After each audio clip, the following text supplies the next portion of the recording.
You arrive at the guard post in the cool grey light before sunrise, when the world is still and the air holds a faint chill that will soon vanish into the rising day.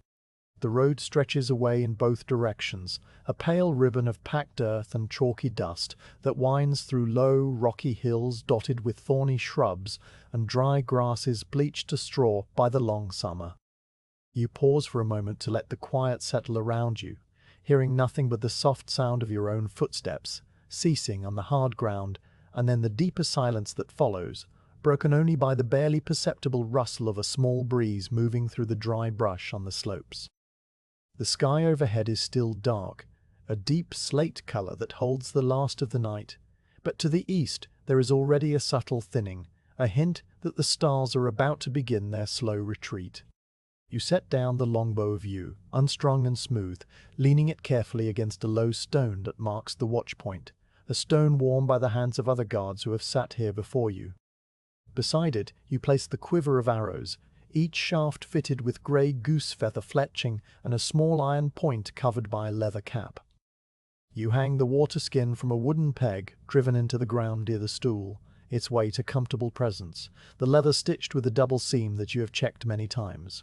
The small linen bag of dried figs and hard biscuit you tuck into a crevice in the rock, where it will stay cool and shaded through the morning, the fabric soft and faintly stained from use. The wooden watch stool creaks softly as you sit, its 3 legs finding their places in the uneven dirt, the seat worn smooth by countless hours of quiet duty, and once you are seated, the stillness returns, deeper than before, wrapping around you like a heavy cloak. You spend long minutes simply watching the eastern sky. The darkness is not complete. The stars are still out, many of them scattered across the great dome above, like fine sand thrown onto dark cloth. But they are fading one by one as the sky changes from deep slate to a softer shade, the color of old charcoal washed with water. The brighter stars hold on the longest tiny pinpricks of silver that seem to resist the coming day, and you can pick out the familiar patterns that the old soldiers point to when the nights are long, though you do not name them, just watch them. The first sign of dawn is a thin line of pale grey just above the eastern hills, so faint at first that you are not sure it is really there, a suggestion of light rather than light itself. That line widens slowly, almost imperceptibly, pushing the night upward in a gentle, unstoppable tide, and as it grows it takes on a cooler tone, a pale pearl that holds just the faintest trace of lavender before the true blue of day begins to assert itself. The stars that had been so many and so bright now seem to withdraw into the fading dark, the last few glimmering points holding on a little longer near the zenith, before they too surrender to the growing light, winking out one after another until only the memory of them remains. You watch this transition without hurry, letting your eyes adjust to the changing brightness, feeling the cool air on your face soften as the first warmth of the sun begins to touch the atmosphere. Nothing moves on the road. You look to the east, toward the Jordan Valley hidden beyond the farthest visible ridge, and see only the empty track stretching away until it disappears around a bend between 2 hills, the pale surface merging with the grey-blue of the distant slope. You look west, toward the coast and the great sea that lies beyond the mountains, and the road is equally still, its surface undisturbed by any fresh tracks, the fine dust lying in delicate ripples left by the last breeze of the night. The only marks you can see are the old ruts from carts that passed days ago, now filled with drifted dust and almost smoothed over by the wind, mere suggestions of passage rather than clear signs. The road is a place of waiting, a patient witness to the slow passage of travelers who are not here yet, and in this moment it belongs entirely to the quiet. The air smells of dry thyme and cool stone, a clean mineral scent that rises from the rocky ground as the night's chill lingers in the shadows. There is a freshness to it, a purity that comes from the absence of any human or animal smell, just the earth and the low shrubs that grow in the cracks between the rocks. You breathe it in slowly, letting it fill your senses, and you notice the way the scent changes slightly as a small puff of breeze stirs, bringing a hint of dust and a fainter, sweeter note from some distant wildflower you cannot see.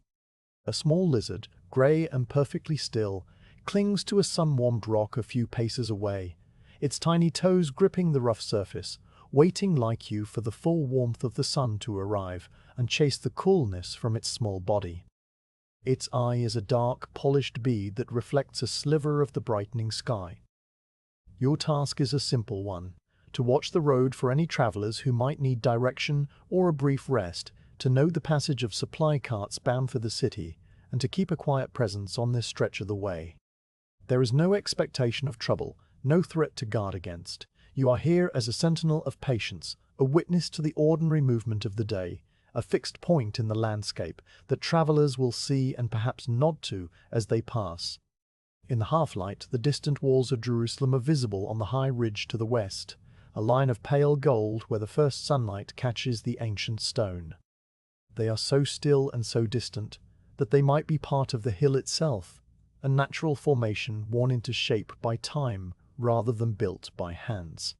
You let your eyes rest on them for a long moment, noting how the light brings out the warm tones of the limestone, how the walls seem to float above the lower slopes, still wrapped in shadow, and how the towers and gates are just darker rectangles at this distance, hints of structure within the solid line.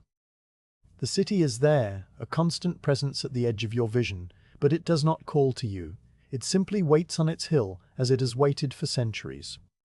You draw a slow breath, feeling the cool air fill your lungs, and as you exhale, you let the quiet of the empty road settle over you like a heavy blanket.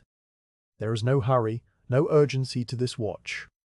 The sun will climb slowly, the heat will build gradually, the day will unfold in its own time without any need for your intervention.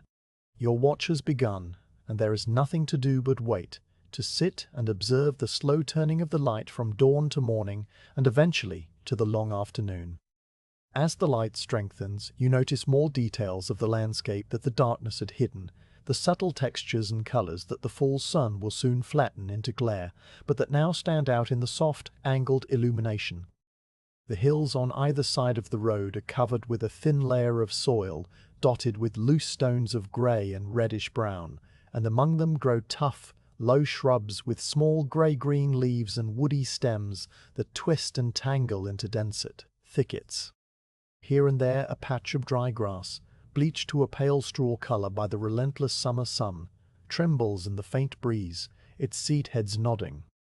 The road itself is not straight, it meanders, following the easiest path through the folds of the land, so that in some places you can see a long stretch ahead, the pale track cutting across a slope, while in others it disappears behind a shoulder of rock or a low rise. Directly in front of your post, the ground drops away slightly into a shallow wadi, a dry creek bed lined with rounded pebbles of many sizes, from small smooth stones the size of a thumbnail to larger boulders that have not been moved for a very long time. The pebbles are mostly white and grey, but some have a faint pinkish hue, and the spaces between them are filled with a fine pale sand that shifts underfoot.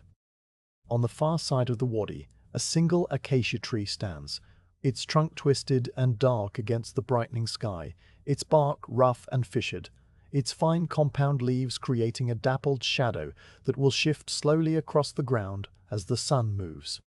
The tree's branches spread wide and low, offering a patch of deep shade that is still cool at this hour, and you can see the faint lines of old scars on the trunk where a branch was broken off long ago. You reach for the bow, not to use it, but simply to feel the familiar smoothness of the yew under your fingers, a connection to the many other quiet watches you have kept. The wood is cool still from the night, and you run your thumb along its back, tracing the faint grain that runs the full length in gentle parallel lines, the color a rich honey brown with darker streaks. The belly of the bow is slightly lighter, worn smooth from countless draws, and the nocks at each end are reinforced with small pieces of horn, pale and polished. You place it back against the stone, careful to keep it out of the dust, and then you turn your attention to the quiver. The leather is soft and warm from the air, dyed a dark brown and stitched with strong thread, and the arrows inside are snug, their shafts aligned and not rattling. You draw one out halfway, just to see the 3 grey feathers, each cut to a precise angle and bound with fine thread at the nock, the barbs smooth and even. The shaft is straight and light, made of a pale wood that you have never needed to name, and the point is sharp but covered with its little leather hood, a simple protection against rust and accidental cuts. You slide it back and repeat the small ritual of order,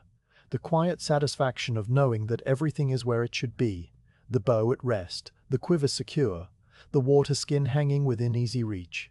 the food bag tucked in the shade, your own body seated and still. The first direct rays of the sun reach you when the disk itself clears the eastern hills, a brilliant arc of white gold that forces you to narrow your eyes and turn your head slightly away from the direct glare. The warmth comes immediately, a gentle pressure on your face and hands, chasing away the last of the night's coolness and bringing a faint flush to your skin. You tilt your head slightly, letting the light fall on your cheek, and you feel the skin tingle with the change in temperature, a pleasant sensation that marks the true beginning of the day. The lizard on the rock, as if receiving a signal, flicks its tail and scurries away into a crack in the stone, its small body disappearing in a flicker of movement. A few small birds begin to move, appearing from nowhere to hop along the road, pecking at the dust for seeds blown down from the dry grasses, their movements quick and mechanical, heads bobbing. They are brown and streaked, perfectly matched to the color of the road, and they pay you no attention, as if you were just another part of the landscape, another stone or shrub that has always been there. The road remains empty. You watch the play of light on the dust, noticing how each tiny particle seems to catch the sun and glow for a moment before settling back into the pale surface, a constant, shimmering dance that is almost too fine to see. A very faint heat haze begins to rise from the surface, a shimmer that distorts the distant view ever so slightly, making the far hills seem to waver and the line of the road to blur at its farthest point. In the direction of the city, the walls have now taken on a deeper gold, the shadows under the battlements clearly defined as dark slits, and you can make out the dark spots of gates and towers with a little more clarity. The distance is about 2 hours of walking, maybe 3 for a laden cart, but from here the city looks close enough to touch, a solid weight at the edge of the ridge, its presence reassuring and constant. A thin plume of smoke rises from somewhere within the walls, probably a baker's oven, and it stands straight up in the still air for a long while before flattening at a high altitude and dispersing into a faint haze that drifts slowly northward. You follow the smoke with your eyes until it is no longer visible, then let your gaze return to the road. You shift on the stool, the wood creaking again under your weight, a sound that has become as familiar as the call of the birds or the whisper of the wind. You cross one ankle over the other to find a slightly different position, one that eases a faint stiffness in your lower back, and you let your hands rest loosely in your lap. The ground at your feet is stamped down from many previous watches, a small circle of hard, bare earth where no grass grows, the surface cracked in a few places from the heat of past days. There is a flat stone that serves as a footrest, worn smooth in the middle by the pressure of many sandals, and you rest your own sandals on it, feeling the solidity of the stone through the thick leather soles. Your sandals are simple, made of 2 layers of leather stitched together, with straps that wrap around your ankles and calves and tie with a leather thong, and they are dusty, coated with the same fine pale powder that covers everything.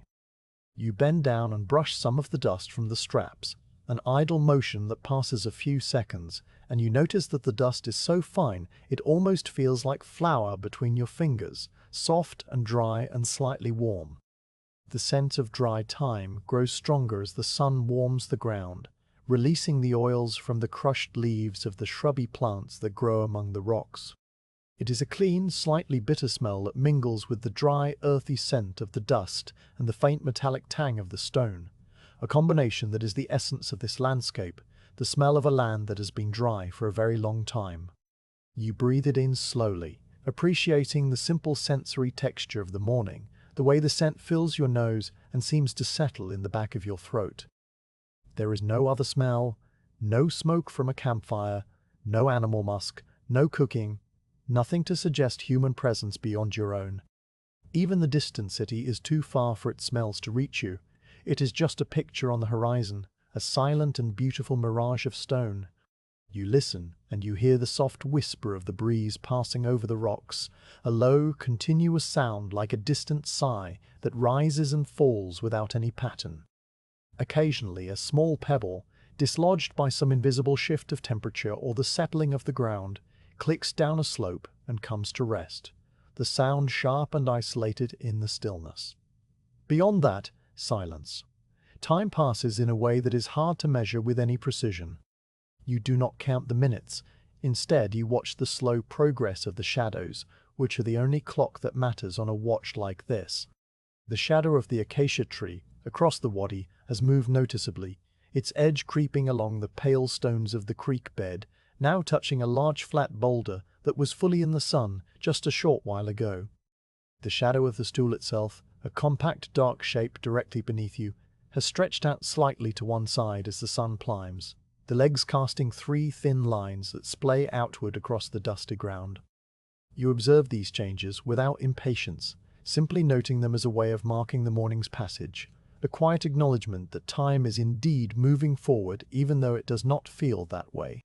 The sun's warmth becomes a little more insistent, and you loosen the cord at the neck of your linen tunic, allowing a little air to reach your chest and cool the skin where the sun has been shining directly. The tunic is a simple garment, undyed and comfortable, with long sleeves that you can push up to the elbow when the heat becomes too much. For now, you leave them down, the fabric still cool enough to feel pleasant against your skin, a thin barrier between you and the strengthening sun.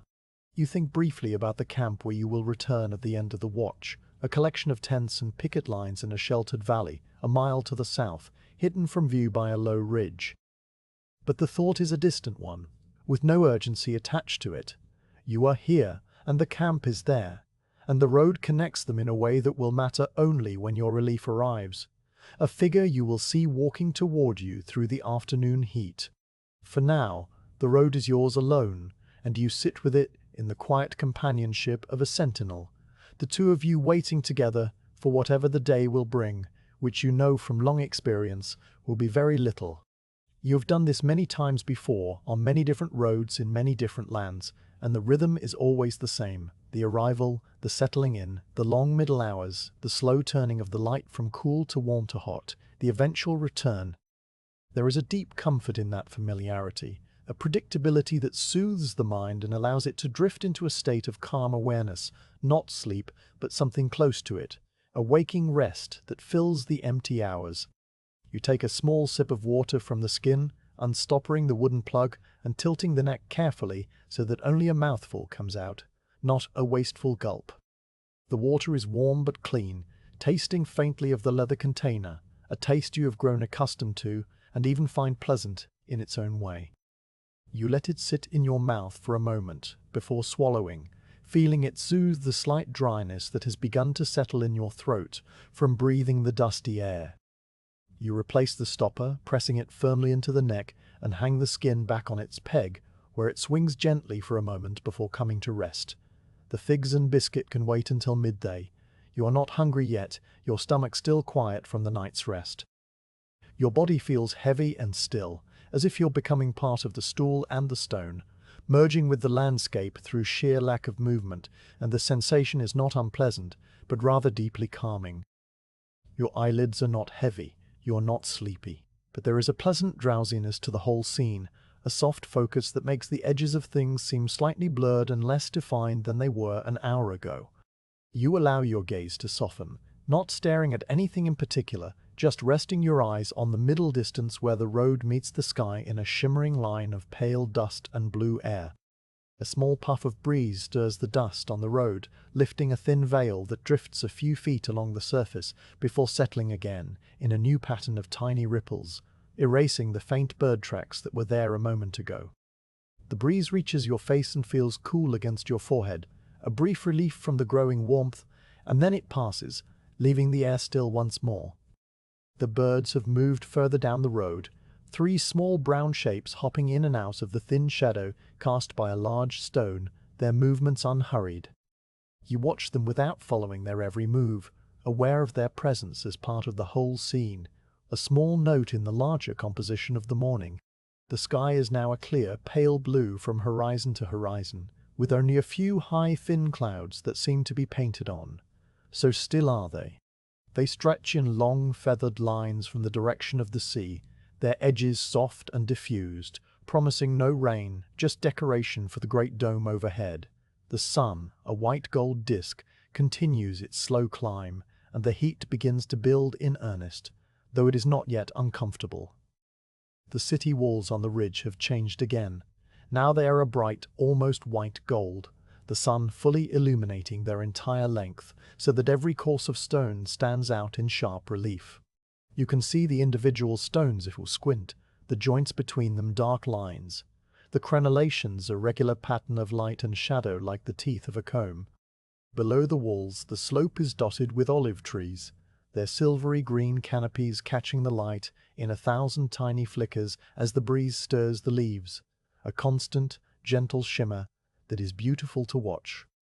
You have walked that slope before. It is steeper than it looks from here, and the path zigzags among the stone terraces that hold the trees in place.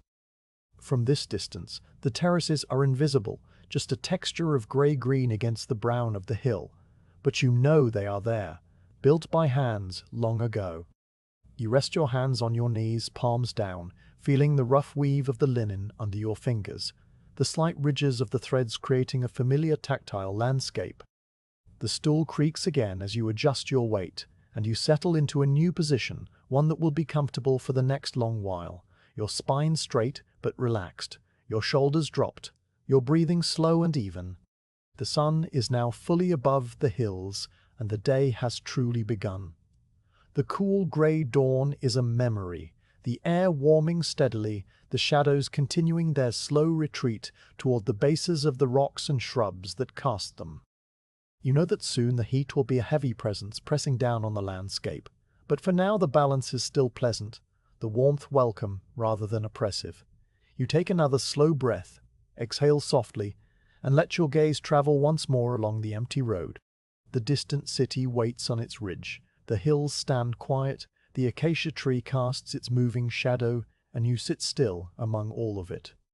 The road is empty, the sky is clear, and there is nothing in the world that needs your attention except the quiet turning of the light and the slow approach of the next hour. You are a guard on the dusty road to Jerusalem, and your watch continues. With the first true light washing the road in a pale gold that still held a trace of the dawn's coolness, you turn your attention to the equipment that has rested beside you through the early hours. The inspection is not urgent. It is a ritual of the watch, a way of settling deeper into the long stillness ahead, and you approach it with the same unhurried care you would give to any familiar and trusted object. The yew-bough lies against the low stone where you placed it, still unstrung, its curve a smooth arc that seems to gather the morning light along its length. You pick it up and hold it across your knees, feeling the familiar weight, the balance that has become an extension of your own hands over many months of use. You run your thumb along the smooth belly of the bow, the wood polished to a soft sheen from countless draws and from the natural oils of your skin. The yew is a warm honey brown with darker streaks that flow in gentle waves from one end to the other, each line a record of a year's growth in some distant northern forest where the tree stood for a century before it was cut and shaked. You check for any tiny crack or warp that might have developed overnight, though you know from experience that the dry air of this land does little to change the seasoned wood, and you find nothing but the same flawless surface you have seen 100 times. The back of the bow, the side that faces away from you when drawn, is slightly darker and retains a faint tackiness from the last application of linseed oil, a thin layer that protects the wood from the dust and the sun. You turn the bow slowly in your hands, letting the light play over the grain, the subtle ridges and valleys that are invisible to the eye, but can be felt by a careful fingertip. At the nocks, the small pieces of pale horn are set flush into the wood, their surfaces polished to a dull gleam, the string grooves cut precisely to hold the waxed linen cord securely when the bow is strung.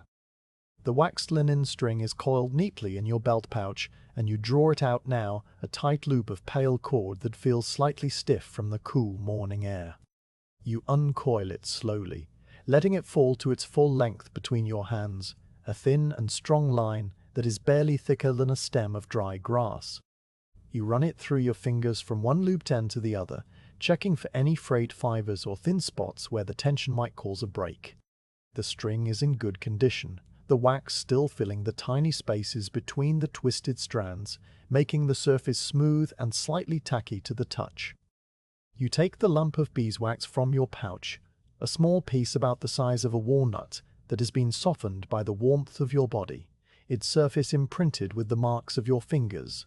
You rub the wax along the string in long, slow strokes, working it into the fibers, the faint sweet scent of beeswax rising to mix with the dry, dusty smell of the road. The scent is a clean one, warm and slightly floral, and it lingers in the air around you as you continue to rub the string until it is supple and coated with a thin, even layer of wax. When you are satisfied, you coil the string again and place it back in your pouch, where it will wait until the evening when you might need to string the bow in the twilight, though the chance of needing it is so small that the string will likely remain coiled until you unstring your bow again at the end of the watch. Now you reach for the quiver, which hangs from the side peg of the stool where you secured it in the grey dawn. The leather is soft and warm from the air, dyed a deep brown that has faded in places to a lighter tan along the edges and the stitching. You lift it carefully and set it across your lap, the arrows inside shifting with a soft, dry rattle that is one of the most familiar sounds of your life. The quiver is stitched with a double seam along its side, each stitch small and even, the work of a leatherworker who took pride in his craft, and you can see the faint impression of a maker's mark near the rim, a simple stamp of a leaf or a feather that has been worn almost smooth. You run your fingers over the stitching, feeling the slight ridge of the waxed thread, and you note that it is still tight and strong, with no loose ends or gaps. The leather near the mouth of the quiver is reinforced with an extra layer, stitched in a pattern of crossed lines that adds strength and a subtle decoration, and you trace this pattern idly for a moment before turning your attention to the arrows themselves. You draw the first arrow from the quiver, pulling it out slowly so that the feathers do not catch on the leather, and you hold it up to the light. The shaft is made of a pale, straight-grained wood that has been planed and sanded to a perfect smoothness, its surface cool and silky under your fingertips. You turn it between your fingers, watching the way the light slides along its length, revealing the faint ghost of the grain that runs in parallel lines from the nock to the point, and you check for any bend or warp by sighting down the shaft with one eye closed. The arrow is as straight as the day it was made, the wood seasoned and stable, and you set it aside across your knees while you reach for the next one. One by one, you draw the arrows from the quiver, giving each the same slow and careful attention. You feel the straightness of each shaft with your fingers, rolling it gently between thumb and forefinger to detect any slight curve that the eye might miss, and you find none. You check the sharp iron point at the end of each arrow, removing the little leather cap that protects it, and examining the metal for any sign of rust or dulling. The points are small and tapered, four-sided at the tip, and round at the base where they fit into the shaft, and they are all clean and bright, lightly oiled to keep the dry air from tarnishing the metal. You wipe each point with a small rag from your pouch, a bit of soft linen that is stained with old oil, and then you replace the leather cap, pressing it firmly into place.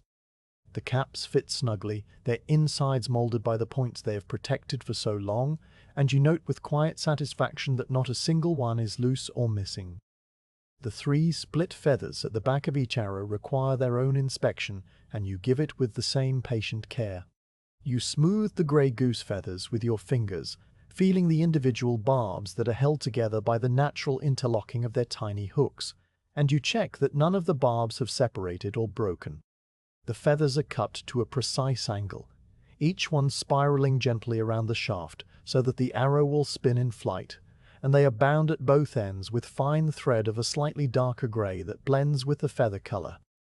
The thread is tight and intact on every arrow, the tiny knots secure, and you run your thumb over each one to make sure the wind and the dry air have not loosened them.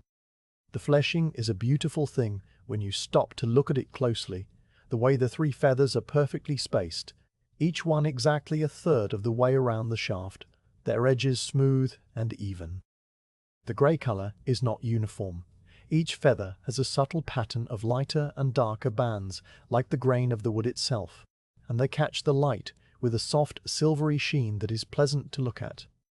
You count the arrows as you work, though you know the number will be the same as it always is, 24.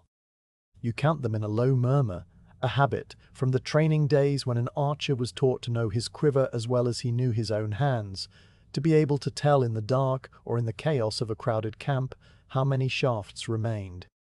1 arrow, 2 arrows, 3 arrows, and so on, up to 24, each number spoken softly into the still morning air, the sound of your own voice, a small and private thing that the hills seem to absorb without echo. When you have inspected the last arrow and returned it to the quiver, you take a moment to feel the full weight of the quiver in your hands, the 24 shafts all aligned and ready, and you know that if you ever needed them, they would fly straight and true. But you have never needed them on this road, and you do not expect to need them today. They are here as a part of the watch, a quiet presence like the bow and the stool and the olive tree, objects that belong to this place and this time. The sun is a full hand higher now, and the day's heat begins to push away the last of the coolness, a gradual change that you feel on the back of your neck and the skin of your arms where the tunic has fallen back. The light is stronger, the shadows shorter and sharper, and the pale dust of the road reflects the brightness in a way that makes you narrow your eyes. You hang the quiver back on its peg, arranging it so that it hangs straight and does not swing, and you lean the bow against the stone once more, its smooth belly catching the sun. The little ritual of inspection has passed a portion of the morning, and you feel a quiet sense of order, a satisfaction in knowing that everything is exactly as it should be, that the tools of your quiet trade are ready for whatever might come, even if that is nothing at all. You shift on the stool and let your gaze wander back to the road, where a pair of small brown birds are still scuffling in the dust, pecking at invisible seeds with quick, mechanical movements of their heads. They are the same birds you saw earlier, or perhaps different ones. It is impossible to tell at this distance, and it does not matter. They are small and round. Their feathers are mottled brown that matches the color of the road almost perfectly, so that when they stand still, they seem to disappear into the landscape, a trick of survival that has served their kind for countless generations. One of them finds something in the dust and flies up to a low branch of the acacia tree, its wings making a soft whirring sound, and the other follows a moment later, leaving the road empty again. The empty road is its own kind of presence, a long and patient void that stretches from the city on the ridge all the way down to the valley and beyond, a path worn into the land by centuries of feet and hooves and wheels. You watch it without expectation, your eyes tracing its familiar course over the shallow wadi and up the next slope, where it disappears around a bend between two hills that are the color of old clay. The rocks on those hills catch the sun and gleam faintly, their surfaces worn smooth by wind and time, and the thorny shrubs that dot the slopes cast shadows that are sharp and black in the bright light. Nothing moves on the road. The dust lies undisturbed. The ruts from old carts are filling slowly with fine particles carried by the breeze, and the silence is so complete that you can hear the faint high hum of a solitary bee investigating the dry thistle that grows near the stone. The bee is a large one, its body striped with bands of brown and gold, and it moves from one purple flower to the next with a steady, droning buzz that rises and falls as it circles each blossom. You watch it for a while, noting the way its legs are dusted with yellow pollen, the way its wings beat so fast they are just a blur, a shimmer in the air around its body. It works the thistle flowers methodically, each one a cluster of tiny tubes that offer a small drop of nectar, and after a few minutes it flies away, its buzz fading into the greater hum of the warm morning. The silence that follows is not empty, but filled with a low, continuous texture of small sounds, the rustle of the dry grass in the breeze, the creak of the stool when you shift your weight, the faint whisper of dust settling on the road, the soft beat of your own pulse in your ears. You reach for the lump of beeswax again, turning it over in your fingers, its surface now warm and pliable, and you breathe in its sweet scent, a reminder of the hives and the flowers that produced it. The bees working in some terraced garden on the slopes below the city, where the air is cooler and the water runs in small channels between the plants. You imagine the garden for a moment, a place of green vines and dark soil, and the sound of water dripping into stone basins, a world away from this dry and rocky road.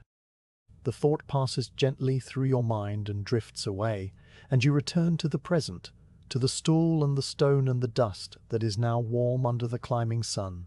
You notice that the leather of the quiver, still hanging on its peg, has begun to absorb the heat, the dark brown surface warming where the sun touches it.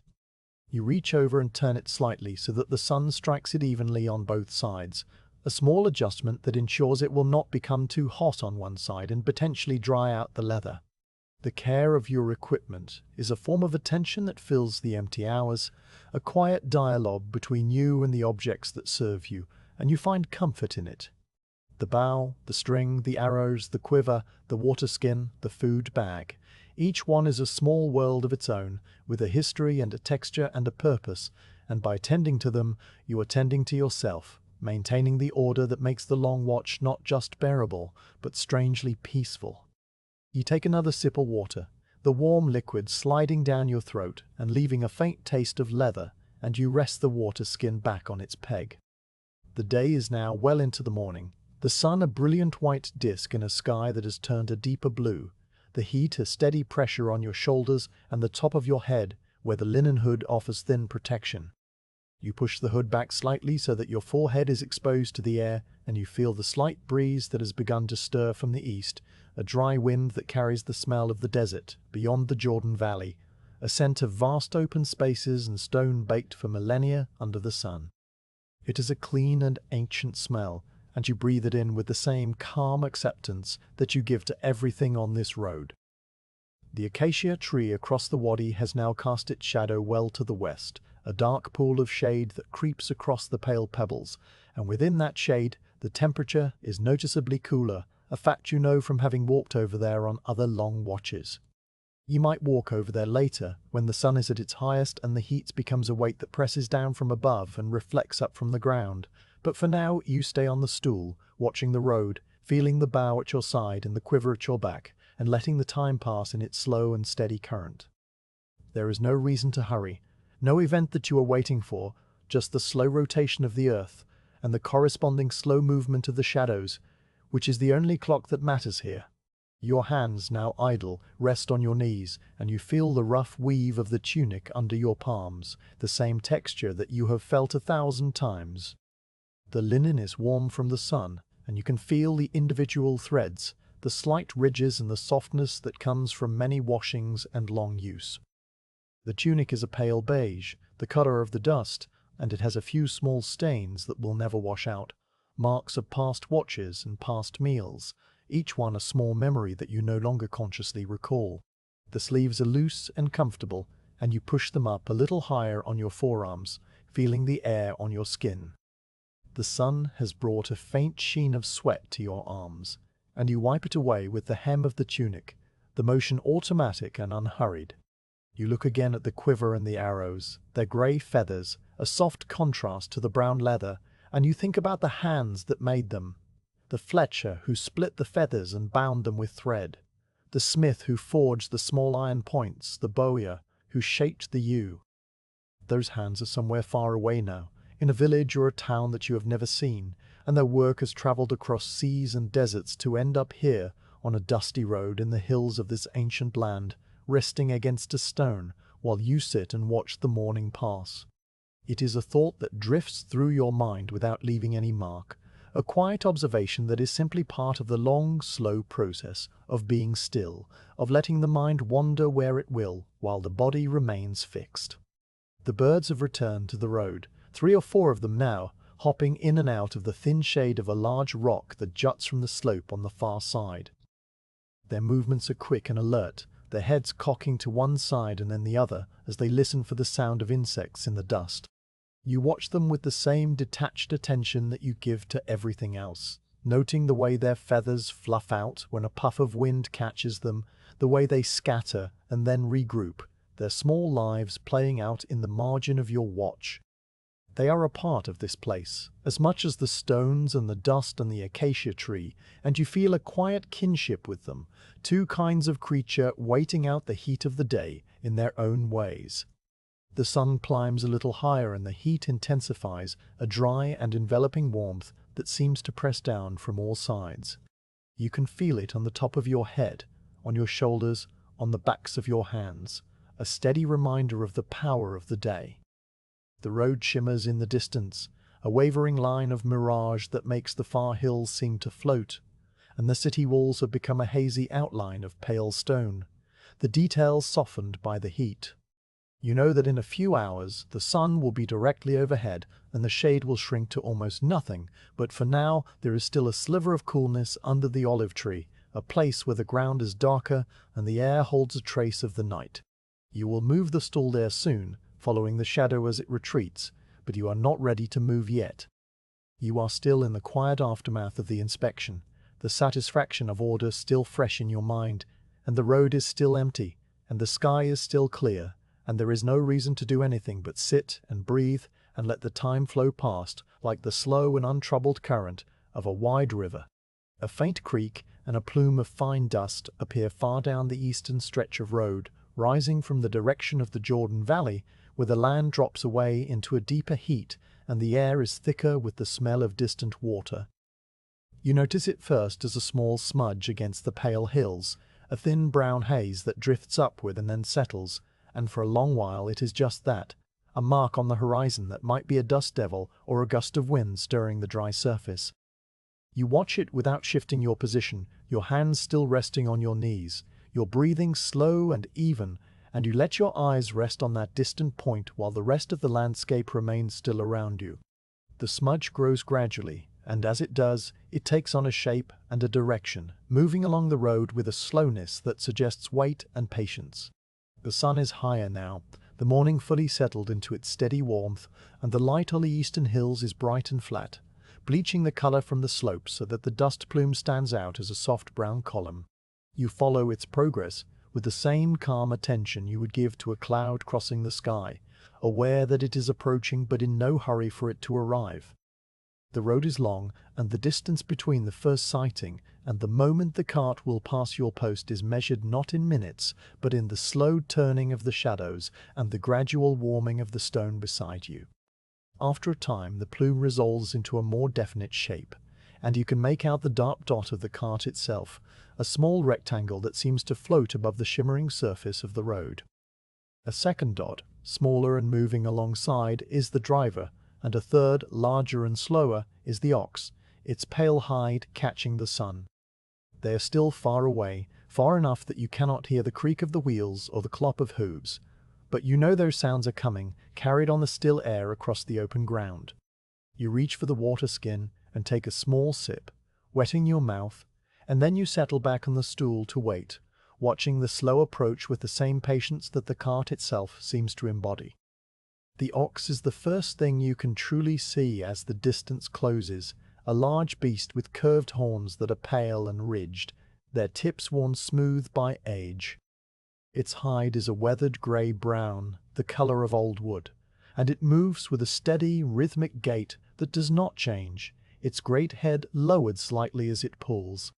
The yoke across its shoulders is a simple beam of dark wood, polished by years of contact with the animal's hide, and the traces that connect it to the cart are thick leather straps, cracked but strong. The ox does not hurry. It could not hurry even if it wanted to, its nature being one of immense and unstoppable slowness, each step a deliberate placement of a heavy hoof in the dust. You watch the animal with a quiet respect, noting the way its ears twitch occasionally to flick away a fly, the way its tail swings in a lazy arc from side to side, the way its breath comes in deep, even pulls that stir the dust near its nostrils. Beside the ox walks the driver, an older man in a dusty brown tunic that reaches to his knees, the fabric worn thin at the elbows and frayed at the hem. He walks with one hand resting lightly on the side rail of the cart, a touch that seems more for companionship than for guidance, and in his other hand he carries a slender switch cut from a tamarisk branch, its bark peeled away to reveal the pale wood beneath. He does not use the switch. He holds it loosely, its tip pointing down toward the ground, and it swings slightly with the rhythm of his walk. His face is shaded by a wide straw hat with a brim that droops in the heat, and beneath it you can see a weathered face, the skin browned and lined by many seasons under this same sun. His beard is short and grizzled grey. His sandals are simple, the same kind as yours, and they leave soft prints in the dust that the cart wheels will soon erase. The cart itself is a sturdy thing, built for use rather than for beauty. Its wheels are solid wood, each one made from 3 thick planks pegged together and shaped into a circle, the outer edge bound with a band of iron that has been hammered into place and fastened with heavy nails. The iron rims are rusted in places, a deep orange brown that flakes away in tiny particles as the wheels turn, and they make a rhythmic sound as they roll over the packed earth of the road, a combination of a low creak from the wood and a metallic clack from the iron, striking the occasional stone. The axle is a single heavy beam that runs beneath the cart bed, and it groans softly with each rotation, a sound so steady and predictable that it becomes a kind of music, a slow and repetitive tune that blends with the hiss of the dust and the soft thud of the ox's hooves. The cart bed is a flat platform of planks, their edges rounded by wear, and on it is stacked a load of clay jars packed in straw. The jars are large, each one wide at the shoulder and narrow at the base, with a thick rim around the mouth, and they are sealed with a piece of waxed cloth tied down with twine. The cloth is a pale beige, the wax giving it a slight sheen, and on each one is stamped a potter's mark in dark blue, a simple symbol that you cannot quite make out from this distance, perhaps a circle with a line through it, or a stylized leaf.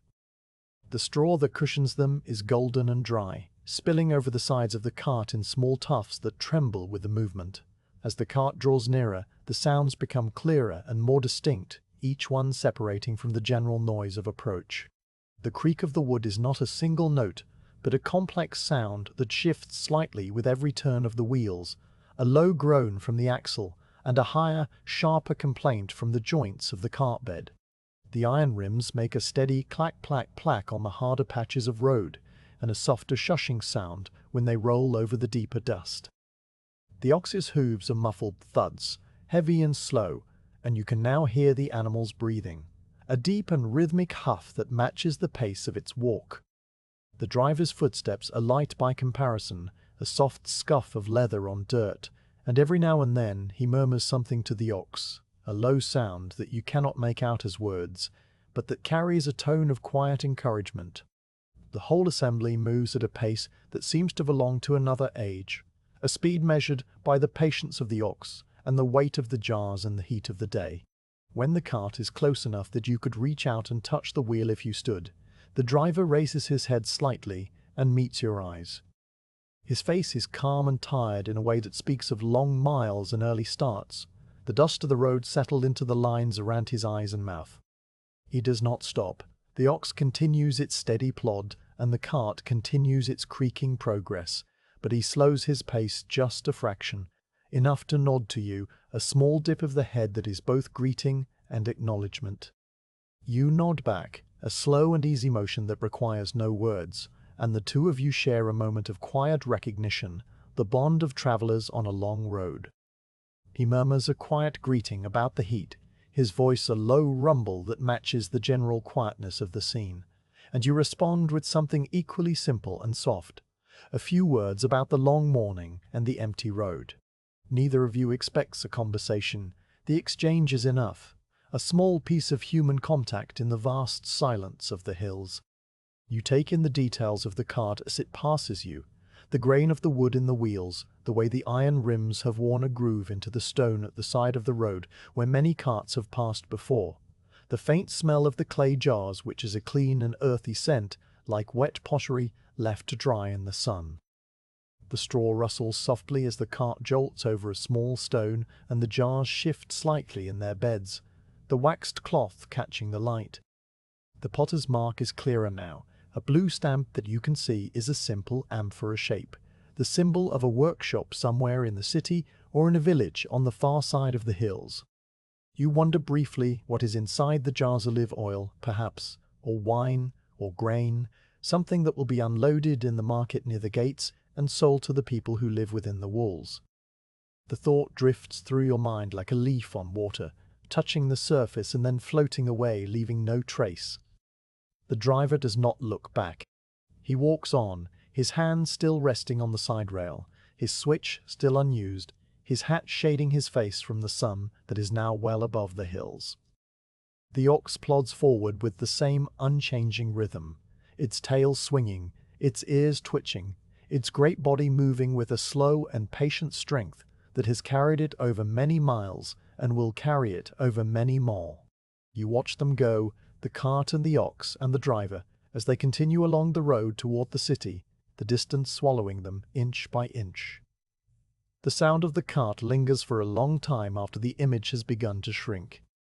The creak of the wheels is the first thing to fade, becoming a distant and intermittent noise that seems to come and go with the breeze. The clack of the iron rims on stone lasts a little longer, a sharp sound that carries well across the open ground, but eventually it too softens into a dull and far-off tapping. The last sound you hear is the squeak of one particular wheel, a high and plaintive note that rises and falls as the wheel turns, and you listen to it with a quiet focus, tracking the cart's progress by that single sound long after the cart itself has become just another slow-moving shape on the road leading up to the city.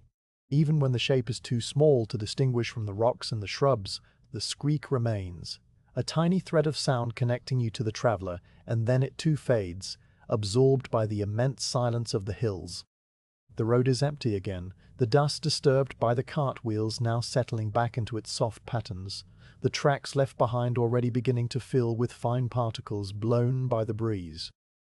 You can see the two parallel grooves where the iron rims cut into the surface, and between them the broad and shallow impressions of the ox's hooves, each one a perfect oval of packed dust. These marks will last for a few hours, perhaps until the next breeze or the next cart,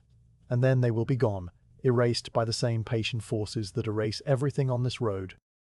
You look at them without sentiment, simply noting their presence, as you might note the passage of a cloud's shadow, a temporary alteration that is already fading. You reach for the water skin and take another sip, the liquid warm and tasting of leather and the long morning. The sun is hot on your shoulders now, and you shift the stool a little to stay in the thinning shade of the olive tree, moving it a handspan to the left where the shadow has crept. The tree's leaves rustle softly overhead, a dry and papery sound, and the dappled light plays over your hands and the bow that rests against the stone. The silence that follows the cart's departure is deeper than the silence before, as if the sound has left a hollow in the air that takes time to fill. You let it be, not trying to fill it with your own thoughts, just letting the quiet settle back into place like dust after a gust of wind. The bee has returned to the thistle, its drone a low and steady presence at the edge of your hearing, and the birds have come back to the road, now that the cart has passed, hopping among the fresh tracks to see if any seeds or insects have been disturbed. The acacia tree across the wadi stands motionless in the heat, its leaves a dark green against the pale blue of the sky, and the city walls on the ridge are a warm and hazy gold, still distant and still waiting. Everything is as it was, and the cart has passed like a slow wave moving across the surface of a great and tranquil sea, leaving behind only the faintest ripple that is already smoothing away into the vast calm of the afternoon. You sit with the memory of the cart for a while, letting it fade as all things fade on this watch. The driver's nod, the creak of the wheels, the stamp of the potter's mark on the waxed cloth, the patient face of the ox, all of these become a part of the long and quiet day, filed away in the back of your mind, where they will rest alongside the memories of other carts and other travelers and other empty hours. The road is open and still once more, stretching away to the east where the Jordan Valley lies hidden in the heat haze, and you return to your slow and steady watching, your breathing matching the rhythm of the breeze and the quiet pulse of the land. The sun continues its climb, and the day continues its slow unfolding, and there is nothing to do but sit and wait and let the hours pass in their own unhurried way, one after another, as steady and reliable as the turning of the cartwheels that are now just a memory on the dusty road to Jerusalem. By the time the sun had climbed to its mid-morning height, The heat had become a heavy presence, pressing down on the back of your linen hood and the shoulders of your tunic with a steady and insistent weight that could not be ignored. The earlier coolness of the dawn was now a distant memory, replaced by a dry, enveloping warmth that seemed to rise from the ground as much as it fell from the sky, so that you were wrapped in it from all sides, the air itself a warm blanket that muffled sound and slowed thought. The light had changed too, losing the soft gold of early morning and taking on a harsher, whiter quality that bleached the color from the hills and made the road a ribbon of pale glare stretching away into a shimmering distance where the earth and the sky seemed to merge in a haze of heat. The shade of the single gnarled olive tree beside your post was thin and dappled, the sunlight breaking through the narrow leaves in 1,000 shifting points of light that danced on the ground and on your lap and on the bough that leaned against the stone. The tree was old, its trunk twisted and split, the bark rough and silvery grey, and its branches spread wide but not thick, so that the shade it offered was more a suggestion of coolness than a true refuge. Still, it was better than the open sun, and you shifted the stool carefully, moving it a handspan to the left to follow the slow retreat of the shadow as the sun continued its climb, the legs scraping softly on the packed earth. The stool creaked as you settled your weight again, a familiar sound that had become part of the rhythm of the watch, and you let your body relax into the new position, feeling the subtle difference in temperature where the shadow fell across your neck and shoulders. The quality of the light was something you could feel as much as see, a brightness that seemed to press against your eyes even when you were not looking directly at the sun. The chalky dust of the road threw up a pale glare that made the distant hills shimmer and waver, their outlines softening and shifting as if they were underwater. When you looked toward the horizon, the heat haze was a visible thing, a trembling in the air that distorted the shapes of the rocks and the shrubs, making them seem to float and dance. The city walls on the ridge, which had been so clear in the early light, were now a hazy suggestion of pale stone, their towers and gates reduced to dark smudges that might have been clouds or shadows. It was as if the whole landscape was slowly dissolving in the heat, losing its sharp edges and becoming a dream-like version of itself, and you watched this transformation with the same quiet acceptance that you gave to everything on the road. You loosened the cord at the neck of your linen tunic, pulling it open a little to let the air reach your chest, and you felt the faintest breath of a breeze, so slight it was almost imaginary, touch the damp skin there. The tunic had grown warm from the sun, the fabric holding the heat against your back and shoulders, and the small adjustment brought a moment of relief, a cooling sensation that faded almost as soon as you noticed it. You pushed the sleeves up a little higher on your forearms, feeling the dust that had settled there, a fine pale powder that clung to the hair on your skin, and you brushed it away with a slow motion of your hand, watching the tiny particles drift and settle on your knees. The dust was everywhere, a constant companion on this road, and you had long since stopped thinking of it as something to be cleaned away. It was simply part of the landscape, part of you, a fine layer that covered everything equally. You reached for the water skin and took a measured sip, the leather warm under your fingers from the heat of the day, the wooden stopper smooth and familiar. The water inside was no longer cool. It had taken on the temperature of the air, a lukewarm liquid that tasted faintly of the leather container and of the long miles it had traveled to reach this spot. You let it sit in your mouth for a moment, feeling it soothe the slight dryness that had settled on your tongue and the back of your throat, and then you swallowed slowly, the sensation a small comfort in the growing heat. You replaced the stopper carefully, pressing it into the neck until it was snug, and hung the skin back on its peg, where it swung gently for a moment before coming to rest, the leather creaking softly with the movement. You would drink again later when the sun was higher and the thirst was stronger, but for now the small sip was enough, a measured rationing of the water that remained. The road remained empty. You looked to the east, where the cart had long since disappeared into the haze, and saw only the pale track winding through the hills, its surface undisturbed by any new traveller. The ruts from the cart wheels were still visible, two parallel grooves filled with softer dust, but they were already beginning to fill in, the edges crumbling and the fine particles drifting in the breeze to smooth them over. The hoofprints of the ox were fainter now, the sharp ovals softening into vague depressions that would soon be indistinguishable from the general texture of the road. The only tracks that remained sharp were those of the small brown birds, which continued to hop and peck in their unhurried way, leaving tiny three-toed prints that crossed and recrossed the road in a pattern that only they understood. It was in the full stillness of the mid-morning that you began to notice the dust devils, those little spirals of fine dirt that rose without warning and vanished just as quickly, as if the earth itself was exhaling small breaths of warm air. The first one appeared far down the road, a slender column of dust that twisted upward, its base a restless swirl of pale particles, and its top a feathery plume that dissolved into the blue sky.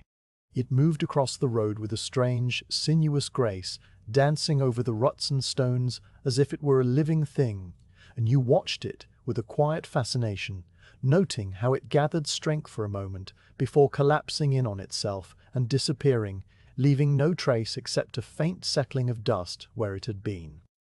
Another one rose a few minutes later, closer this time, just on the other side of the wadi, and you could hear a soft whispering sound as it spun, a dry rustle that was barely audible over the drone of the bee.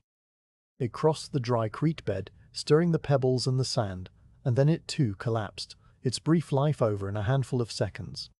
The dust devils were a feature of the hot hours, born of the uneven heating of the ground and the light, variable breezes, and they came and went with a randomness that felt like a quiet game the land was playing with itself, a way of passing the long afternoon that stretched ahead.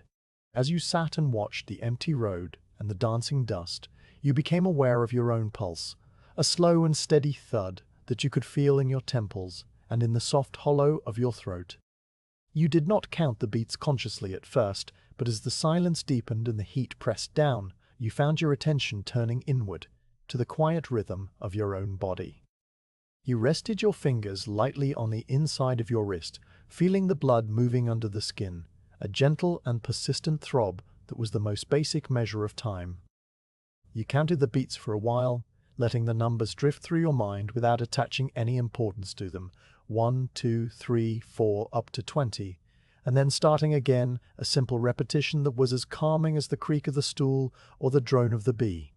The pulse was steady and unhurried, a reflection of the slow pace of the day, and you felt a quiet kinship with it, the same patience flowing through your veins as flowed through the road and the hills and the wide, empty sky.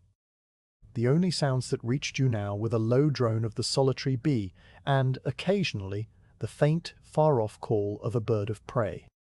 The bee was still investigating the dry thistle near the stone, a plant that had long since flowered and gone to seed, its purple blooms now replaced by tufts of white down that trembled in the breeze. The bee moved from one seed head to another, its buzz a steady, hypnotic hum that seemed to vibrate in the air itself, a sound so constant that it became a kind of silence after a while, a background hum that your ears accepted and then forgot. The bee's body was round and furry, its stripes of brown and gold catching the sun, and its movements were slow and deliberate, as if it too was feeling the weight of the heat and conserving its energy. You watched it for a long time, the way it crawled over the dry plant, its legs dusted with pollen that was no longer there, its wings beating in a blur that was almost invisible. It was searching for something that the drought had taken, but it did not seem frustrated. It simply moved on to the next plant and the next, its search a quiet and endless task that matched your own patient watching.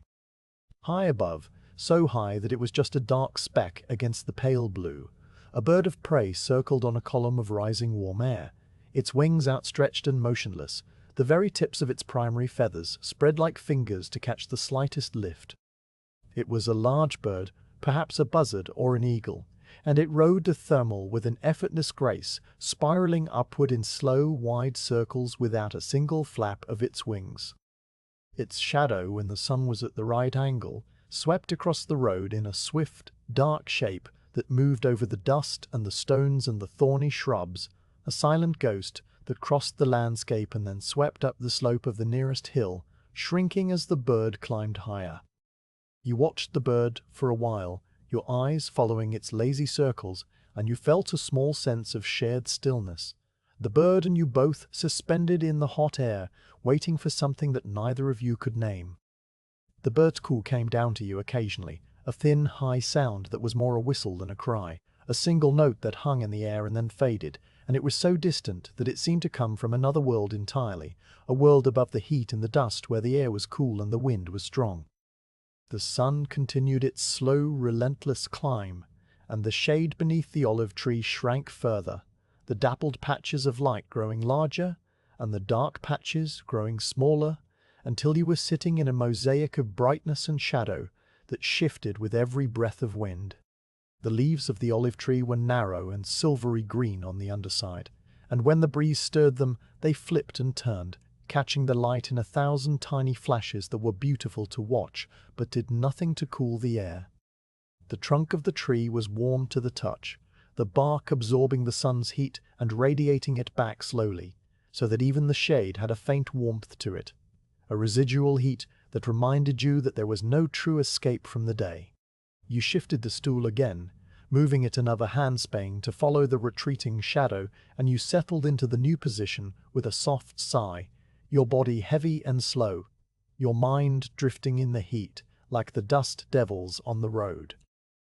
You thought about the water in the skin, about the figs and the biscuit in the bag, about the camp that lay hidden behind the ridge, but these thoughts were distant and unurgent, floating through your mind without taking hold.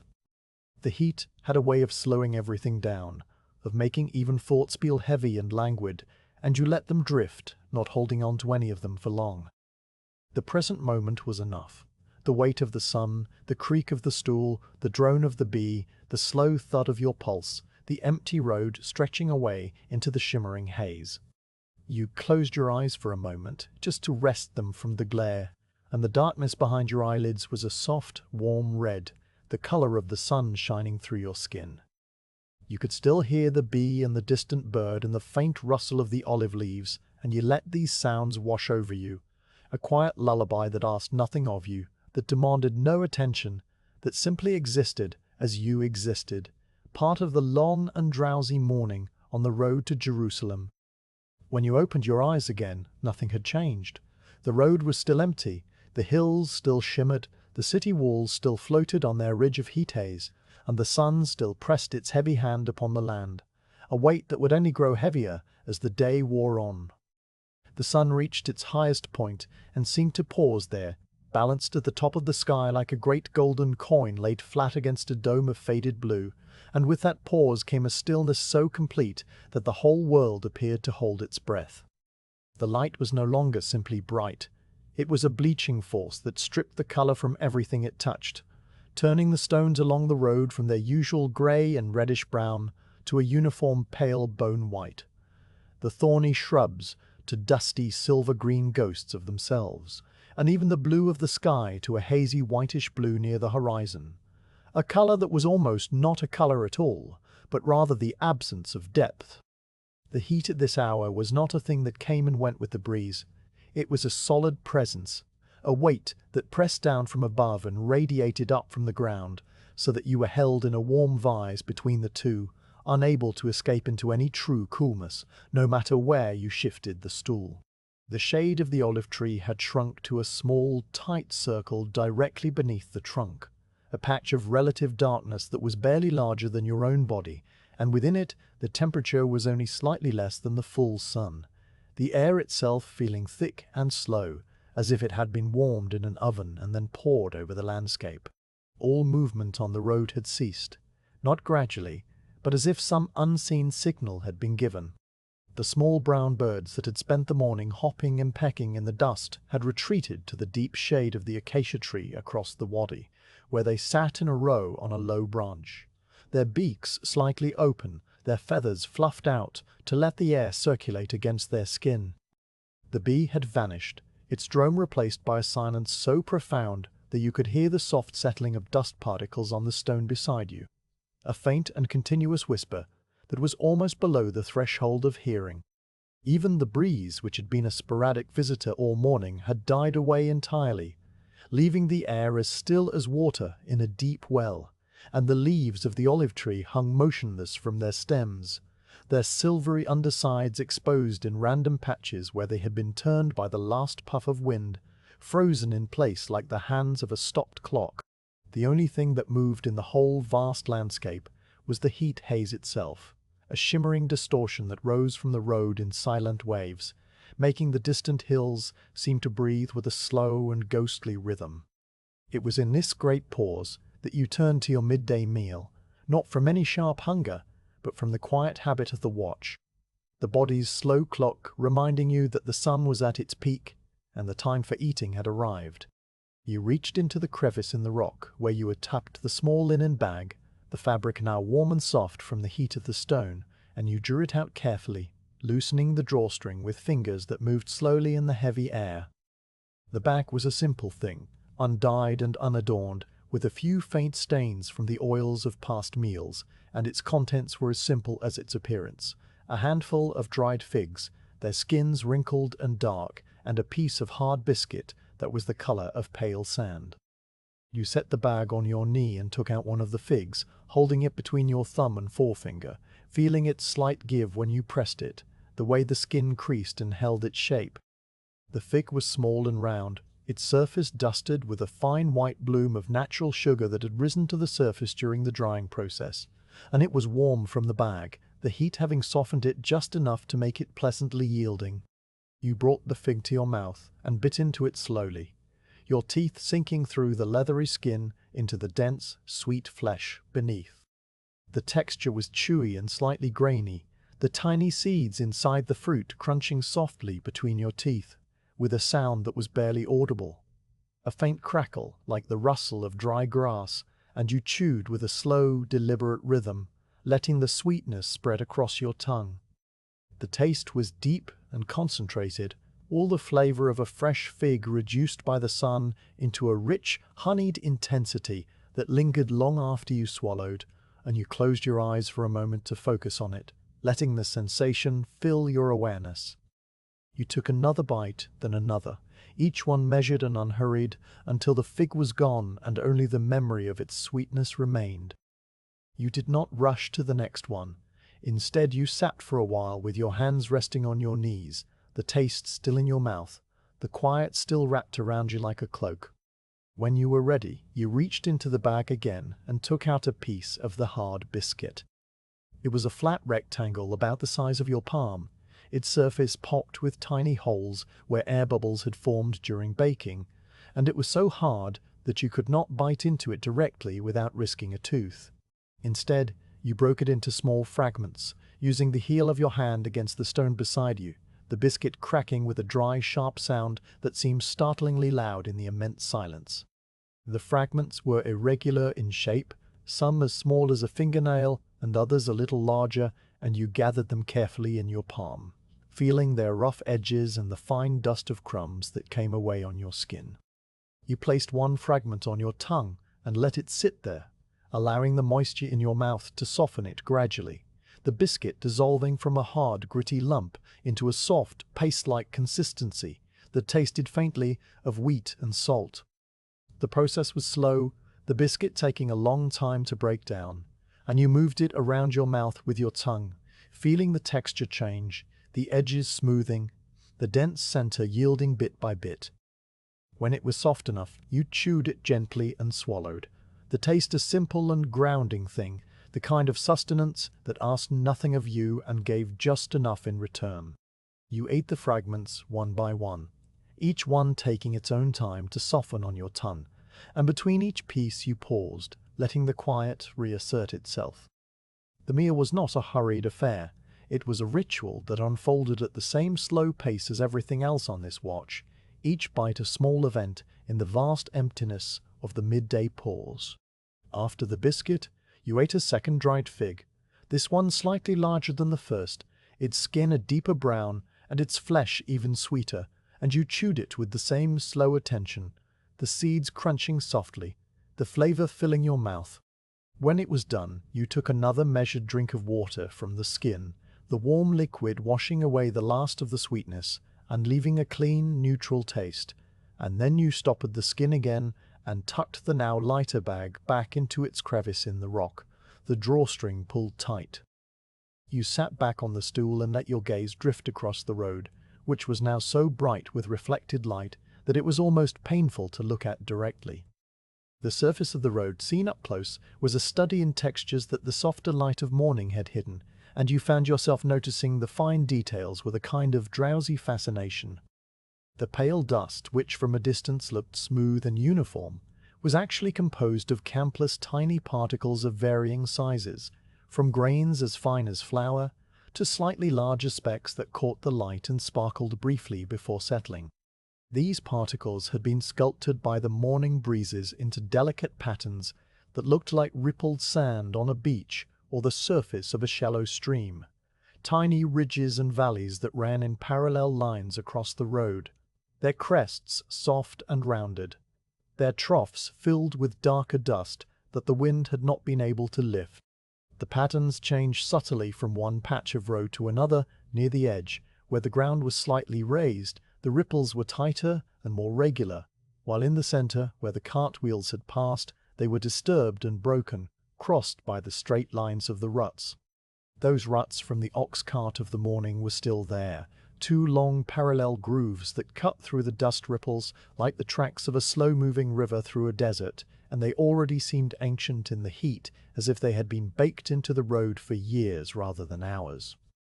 The grooves were about a handspan wide and a finger deep, their walls smooth and compacted by the weight of the iron rims, and at the bottom of each groove the dust was darker and finer, shaded from the direct sun so that it retained a faint coolness that you could sense even from your seat. Here and there along the grooves, a small stone had been pressed into the dirt by the wheel, leaving a perfect circular indentation that was now filling slowly with drifting dust, and you could trace the path of the cart by these small marks, following them with your eyes as they curved gently along the road and disappeared into the shimmering haze. Between the wheel ruts were the hoof prints of the ox, a series of broad, shallow ovals that were already losing their definition, their edges crumbling into the surrounding dust, and you noticed how they were spaced at regular intervals, a record of the animal's steady, patient gait. Beyond the immediate tracks, the road was dotted with pebbles of various sizes and colors, each one a small island in the sea of dust. Some were pale gray and rounded, worn smooth by centuries of water that had long since vanished from this dry land, and they sat on the surface like eggs in a nest of fine particles. Others were darker, almost black, and these were flint, their surfaces sharp and glassy where they had been fractured, the edges catching the sun and gleaming with a dark, oily sheen. One such flint pebble lay directly in your line of sight, about 10 paces down the road, and you found yourself studying it for a long while, noting the way the light played across its facets, the way one sharp edge seemed to glow with a thin line of white fire, the way the dust had settled around its base in a tiny drift that was taller on the windward side and tapered away on the leeward side. It was a small and insignificant thing, a stone among millions of stones. But in the stillness of the midday pause, it became a whole world of its own, a landscape in miniature that you could lose yourself in for as long as you cared to look. The olive tree's leaves, which had hung motionless for so long, occasionally stirred when a breath of air so faint it was almost imperceptible moved across the hillside,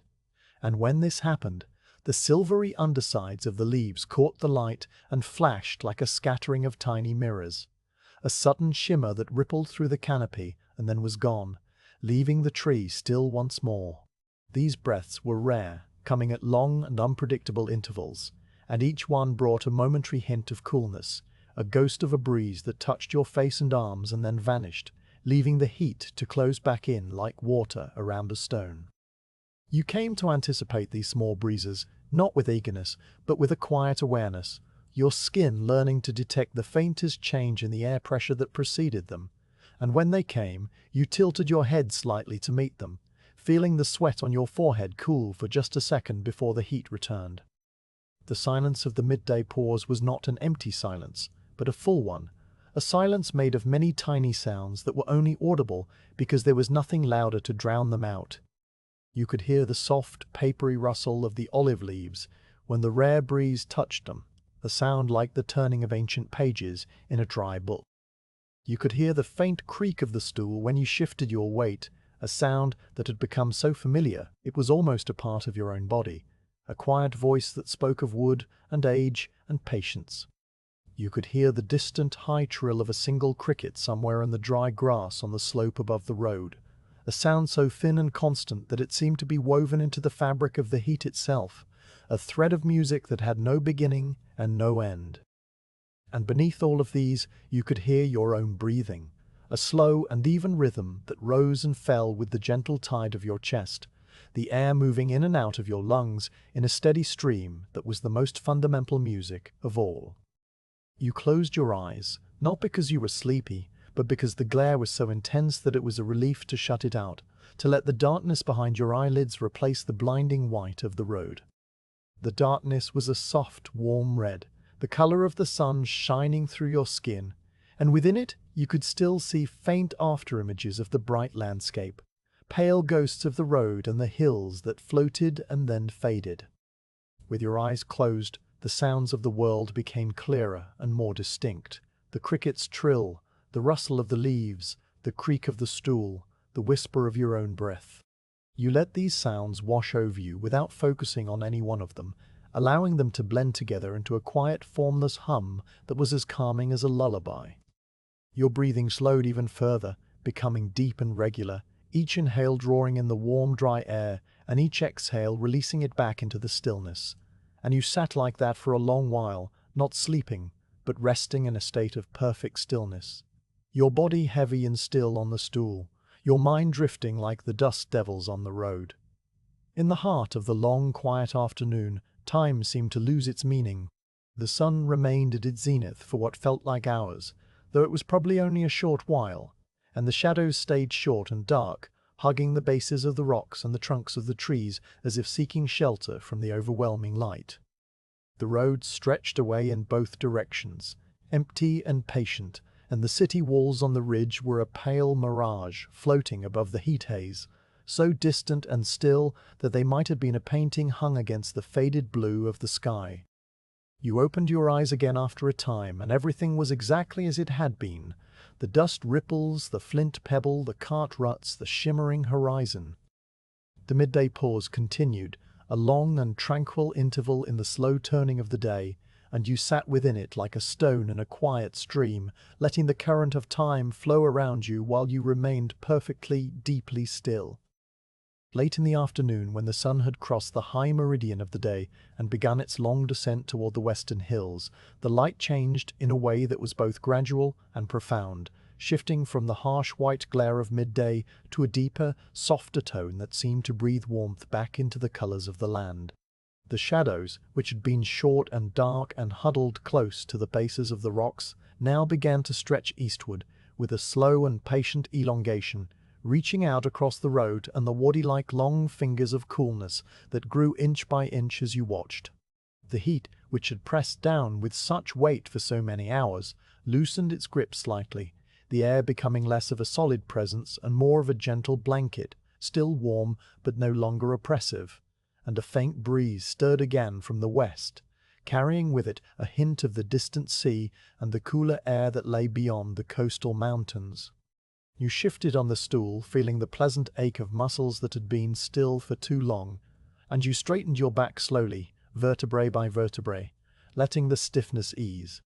The olive tree's shadow, which had been a small, tight circle during the midday pause, now stretched into a long, irregular shape that reached halfway across the road, its edges soft and blurred where the dappled light filtered through the leaves.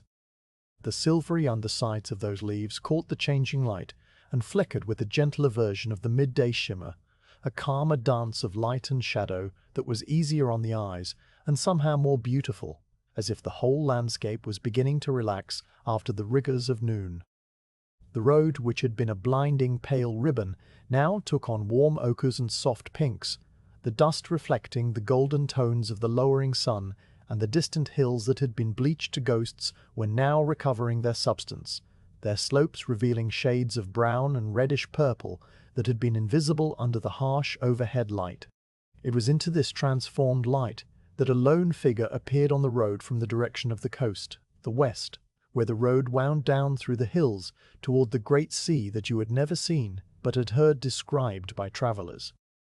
You noticed him first as a small, dark shape, that seemed to materialize out of the haze, a speck against the golden wash of the late afternoon,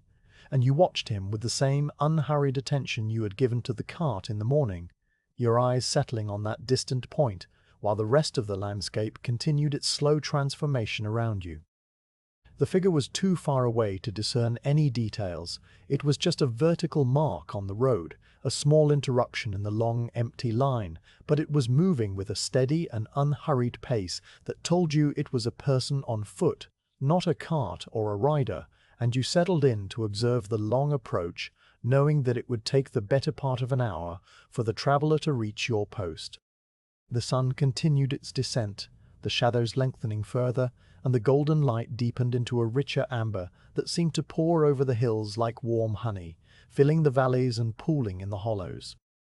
You reached for the water skin and took a small sip, the liquid now cooler than it had been at midday, the leather having shed some of its absorbed heat into the slowly cooling air, and you watched the distant figure grow very gradually larger, resolving from a vague dot into a more definite shape. The figure walked with a staff in one hand. You could see that now, a long straight pole that he planted on the road with each stride, the rhythm of it steady and unhurried, and over one shoulder he carried a bundle tied with a cloth, the fabric a pale colour that caught the light and identified him as a traveller of modest means, someone who carried all he needed on his own back. As the minutes passed and the traveller drew closer, you could make out more of the details that the distance and the haze had hidden. He wore a long robe of undyed wool, the kind that was common among the people of the coastal towns, its fabric heavy enough to keep the chill of the night away, but loose enough to allow the air to circulate in the heat of the day. The robe reached to his ankles and was belted at the waist with a simple cord of twisted cloth, and it had a hood that was thrown back now, revealing a head of dark hair that was cut short and practical. His sandals were the same kind as your own, leather soles with straps that wrapped around the ankles, and they were dusty from the road, coated with the same fine pale powder that covered everything, so that his feet seemed to kick up small clouds of dust with every step, clouds that glowed briefly in the golden light before settling back to the road. The staff in his hand was a simple length of wood, probably cut from a riverside tree, its bark still on in patches, its surface worn smooth at the grip by the constant pressure of his palm, and the bundle over his shoulder was a square of undyed cloth tied at the corners around a small collection of belongings, a spare tunic perhaps, and a piece of bread and a small water gourd that hung from his belt, a gourd that you could see now was a pale brown, its surface knuckled with darker speckled. The traveller walked with a pace that was neither fast nor slow, a pace that spoke of many miles covered and many more to go, the kind of steady, ground-eating stride that a person falls into when the destination is far and the day is long, and there is no reason to rush, because the body will arrive exactly when it is meant to arrive. He did not look up often. His head was bent slightly, his eyes on the road a few paces ahead of his feet, watching for loose stones and deep ruts, and this gave him an air of quiet concentration, a man who was alone with his thoughts and his journey, and the rhythm of his own walking. The staff made a soft thud each time it struck the ground, a sound that reached you faintly across the still air, a steady beat that was like the pulse of the road itself, and you found yourself falling into that rhythm as you watched, your own breathing unconsciously matching the slow cadence of the staff. When the traveller was close enough that you could see his face, you noted the details without urgency, cataloguing them with the same calm attention you had given to the cart driver and the ox. His face was lean and sun-browned, the skin weathered by wind and weather into a network of fine lines around the eyes and mouth, lines that deepened when he squinted against the light.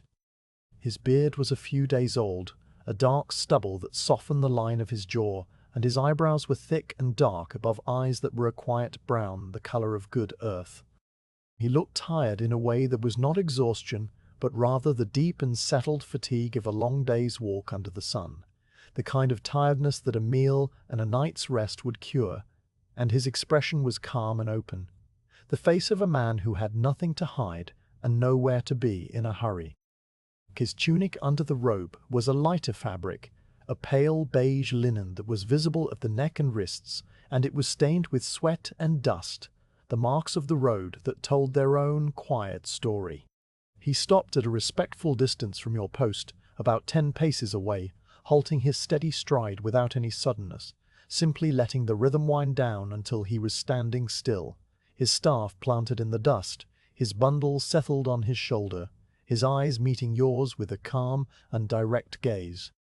He did not speak immediately. There was a moment of silence between you, a small pocket of stillness in the vast quiet of the afternoon, and in that moment you took in the final details, the way the dust had settled into the folds of his robe, the small tear at the hem that had been mended with a neat row of stitches, the wooden beads that hung from a cord around his neck and were now visible because his robe had fallen open slightly at the throat, beads that were dark and smooth and polished by years of wear. The gourd at his belt swung slightly as he came to rest, and you could hear the faint slosh of water inside it, a small and human sound but somehow comforting.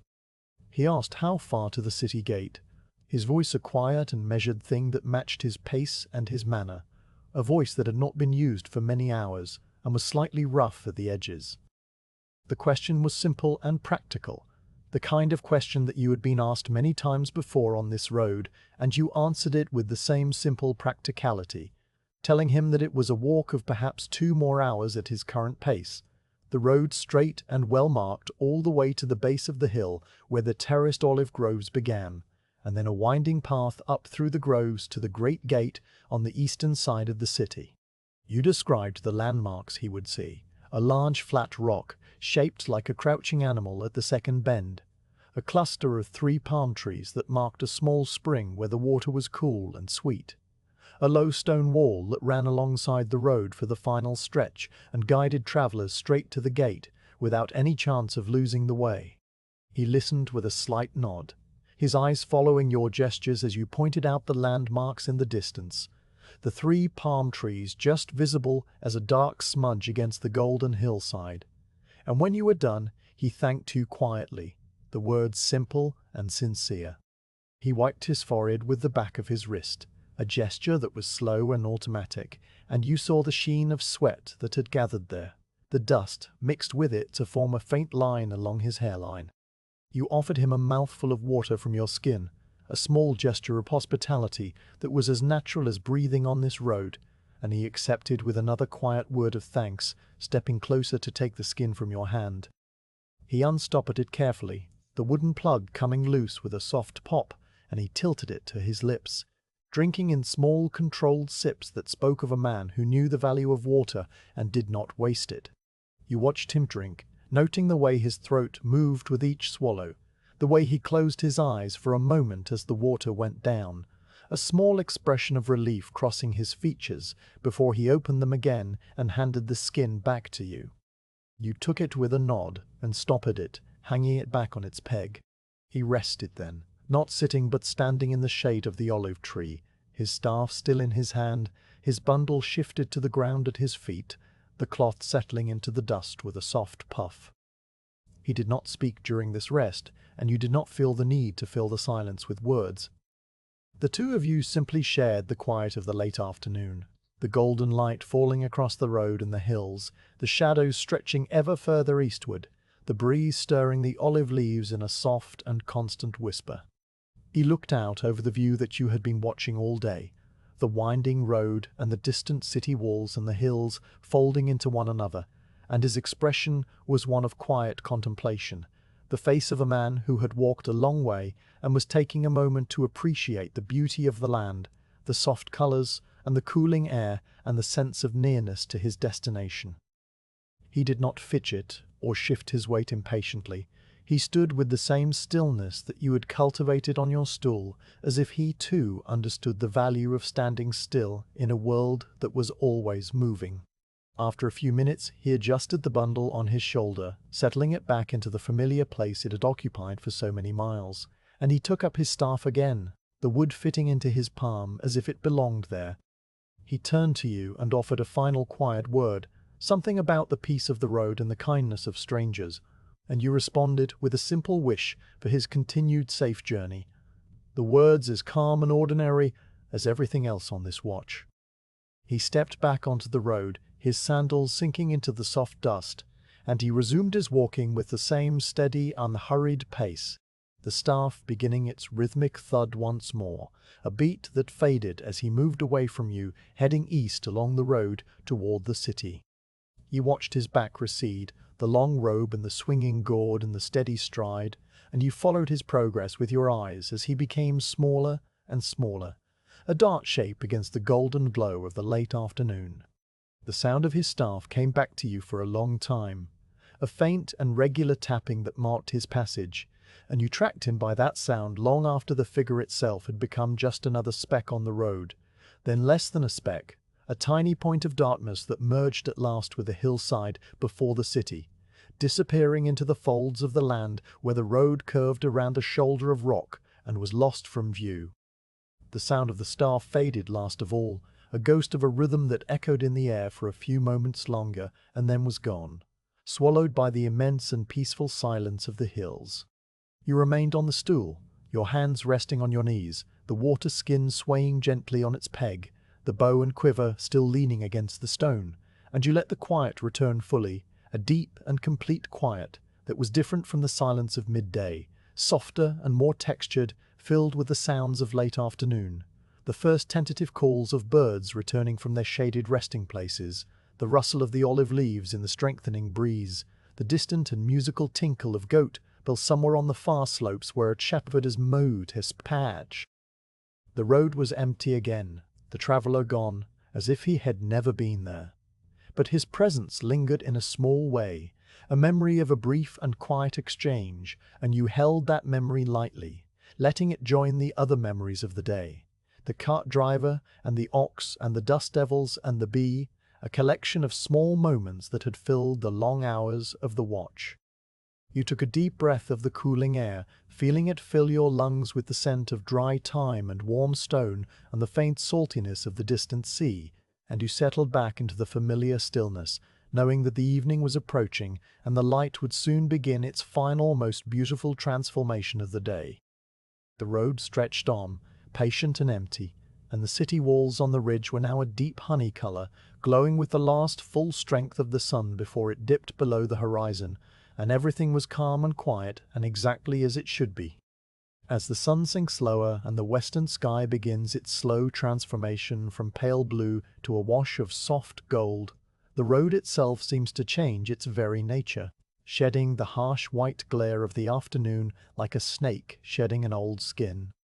The light no longer beats down from directly overhead, but slants in from the side, a long and golden light that picks out every contour of the land, every rise and hollow, every stone and shrub, and gives them a depth and a warmth that they lacked during the flat hours of midday.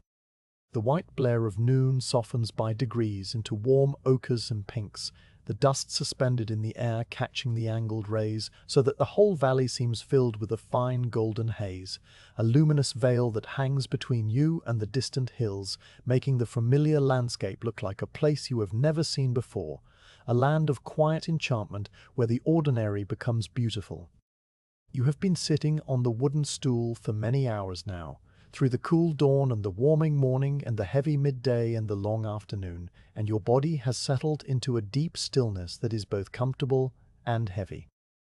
The time has come to move, not from any urgent need, but from a quiet impulse that rises from your muscles and your bones, a gentle reminder that you are a living thing, and not a part of the stone. You place your hands on your knees and press down slowly, feeling the rough weave of the linen tunic under your palms, and you rise from the stool with a deliberate and unhurried motion, your knees and hips protesting faintly with a pleasant stiffness that is the body's memory of stillness. You straighten up fully, vertebrae by vertebrae, your spine lengthening and your shoulders rolling back, and you feel the pleasant ache of sitting still for so long spread through your lower back and your thighs, a dull and familiar sensation that is not pain, but simply the knowledge that you have been motionless for a very long time and are now moving again. You lift your arms above your head, stretching them toward the pale sky, your fingers spreading wide and your palms facing forward, and you hold the stretch for a long moment, feeling the muscles in your shoulders and your chest lengthen and release, the tension of the day's heat draining away into the cooling air. You let your arms drop slowly back to your sides, and then you roll your head gently from side to side, feeling the slight pull in the muscles of your neck, the soft crackle of small adjustments in the joints of your spine, and you take a deep breath of the evening air, which is cooler now and carries the first hint of the night's freshness beneath the lingering warmth of the day. You step away from the stool and the stone and the olive tree, your sandals making soft scraping sounds in the dust that has accumulated around the base of the post, and you begin to walk a slow circuit around your small domain, a loop that takes you 10 paces up the road to the east and then 10 paces back, a journey so short that it covers no real distance but serves instead as a way of reacquainting yourself with the ground, the air, the subtle changes that have occurred while you were sitting still, of the ground, the air, the subtle changes that have changed. The dust on the road is cooler now than it was at midday, the top layer having released its stored heat into the atmosphere, and it feels soft and yielding under your sandals, puffing up in small clouds with each step, and then settling back in a fine film that coats the leather straps and the hem of your tunic. You walk slowly, placing each foot with care, not because the ground is difficult, but because slowness is the natural rhythm of this hour, a pace that matches the gradual sinking of the sun and the gradual cooling of the earth, and you let your breathing settle into the rhythm of your steps, a slow and steady cadence that is almost a meditation. As you walk up the road to the east, you look out over the landscape that has been your companion all day, and you see it now in the full glory of the evening light, transformed from the bleached and hazy vista of the afternoon into something rich and detailed and almost magical.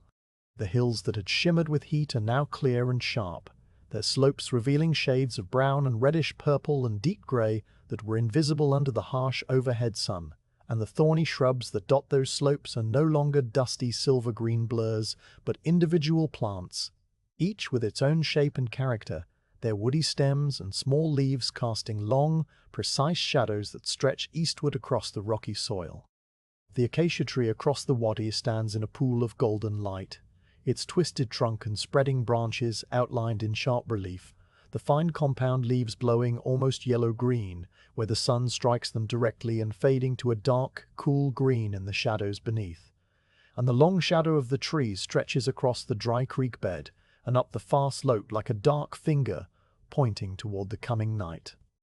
The road itself is a beautiful thing in this light, its pale surface no longer a blinding ribbon, but a warm and welcoming path that seems to glow from within, the fine dust reflecting the golden rays in a soft and diffuse radiance. The cart ruts from the morning have now almost filled in, the sharp edges crumbled and softened by the day's winds and the settling of dust, and they are just faint depressions in the surface, gentle reminders of the passage that occurred so many hours ago. The pebbles and small stones scattered across the road catch the light on their western faces, each one a tiny bright spot in the general glow, and the flint pebble that you studied during the midday pause is now a dark jewel with a single point of golden fire on its sharpest edge, a star on the earth, to match the stars that will soon appear in the sky. Even the dust itself, which had seemed so uniform and featureless in the flat light of noon, now reveals a subtle texture of tiny ripples and waves, the marks of the breeze that has begun to stir again, a delicate pattern that changes as you watch, the individual particles shifting and settling in a slow and constant dance. You pause at the far end of your short walk, where the road begins its gentle curve around the shoulder of the nearest hill, and you stand still for a moment, looking back toward your post and the olive tree and the stone and the stool, all of them bathed in the warm evening light, the scene so peaceful and so perfect that it could be a painting created by a master artist. The olive tree's leaves are hanging limp after a full day of heat, their edges slightly curled and their surfaces dulled by dust, but the light touches them with kindness, turning their silvery undersides into a shimmering cascade of soft brightness whenever the breeze stirs them, a gentle flickering that is like the slow blinking of 1,000 tiny eyes. The stool stands empty by the stone, its 3 legs planted in the hard-packed earth, its seat worn smooth by countless hours of quiet duty, and it looks almost lonely, a silent sentinel waiting for your return. The bow and the quiver lean against the stone, their shapes now longer and darker as the shadows stretch, and the water skin on its peg catches the light on its rounded surface, a small globe of warm brown that seems to glow like a lantern that has not yet been lit. You turn and begin the slow walk back toward the post, your 10 paces covering the same ground you just traveled, but now you are facing west, into the setting sun, and the light is even more beautiful, a deep and rich gold that is beginning to show the first hints of orange and pink near the horizon. You raise a hand to shade your eyes, not because the light is harsh, but because it is so bright and so direct. And you look toward the distant city on the ridge, the walls of Jerusalem that have been a constant presence at the edge of your vision all day. They are no longer the pale gold of early morning or the hazy white of midday. They have deepened into a warm honey color, each course of stone distinct and glowing, the towers and gates outlined in sharp relief against the bright western sky. The crenellations along the top of the walls catch the light and cast a pattern of alternating brightness and shadow, a regular rhythm of stone teeth that is beautiful in its precision, and below the walls the terraced olive groves are a patchwork of silvery green and dark shadow. The individual trees visible now as distinct shapes, their canopies round and full and still. A thin plume of smoke still rises from somewhere within the city, the baker's oven still working into the evening, and it stands straight up in the still air before dispersing into a faint haze that catches the golden light and glows like a veil of fine silk. You reach the post and pause beside the stool, not sitting down immediately, but standing still, letting the evening settle around you, feeling the subtle changes in the air and the light. You notice small things now, the tiny details that the day's long hours have brought forth, details that you might have missed if you had not been so still for so long. On the ground near the stone, a line of ants is crossing the road, a thin dark column that winds across the dust and over the pebbles, each ant moving with a purposeful and steady gait, carrying a tiny pale seed in its mandibles. The seeds are almost too small to see individually, but the collective movement of the ants creates a shimmering effect, a dark line dotted with pale specks that flows across the ground like a slow and patient river. You crouch down to watch them more closely, your knees creaking softly, and you see that the ants are following a well-worn path, a faint trail in the dust that they have traveled many times before, a road within a road that is known only to them. The seeds they carry are from the dry grasses on the hillside, tiny ovals of pale brown with a fine tuft of hair at one end, and the ants hold them high, their load seeming impossibly large for their small bodies. Yet they move without hesitation, their path clear and their purpose simple. You watch them for a long moment, the line moving steadily eastward, and then you straighten up again, your knees grateful for the return to standing, and you let the ants continue their journey without further observation. A small piece of the evening's quiet drama that will play out whether you watch or not. You also notice the way the olive leaves now hang limp, their edges slightly curled from the long hours of heat, their surfaces coated with a fine layer of dust that dulls their usual silvery sheen. They are tired leaves, leaves that have given their shade and their beauty to the day, and are now resting, waiting for the coolness of the night to revive them, and you feel a quiet kinship with them, a shared sense of having endured the same sun and the same stillness. You reach up and touch one of the lower branches, feeling the rough bark under your fingers, the texture of age and resilience, and you notice that the branch is warm from the sun, the heat of the day still held within the wood, radiating slowly into the cooling air. You let your hand drop back to your side, and you stand there for a moment longer, your gaze moving across the landscape, taking in the beauty of the evening.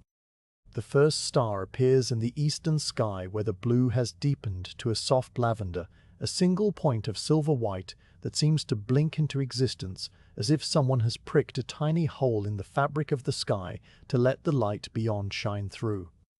It is still early for stars, the western sky still bright with the remnants of the sun, but the eastern sky is darkening quickly, the blue deepening and the lavender spreading, and the star hangs there alone, a solitary jewel in the vast dome. A solitary jewel in the vast dome, a promise of the many stars that will soon follow. You fix your eyes on that single point of light, watching it hold steady against the fading blue, and you feel a sense of connection to all the other watchers who have stood on this road and looked at that same star, the shepherds and the travelers and the guards and the pilgrims, all of them looking up at the same sky, seeing the same silver light, feeling the same quiet wonder. A soft breeze rises now, a gentle and cooling breath that comes from the west, moving across the hills and down the slopes, stirring the dust on the road and rustling the leaves of the olive tree with a sound like the soft turning of pages in an ancient book. The breeze touches your face and your neck, and it feels cool against your skin, a welcome relief after the long hours of heat, carrying with it the smell of baked earth and distant wild herbs, a dry and aromatic scent that is the essence of this land,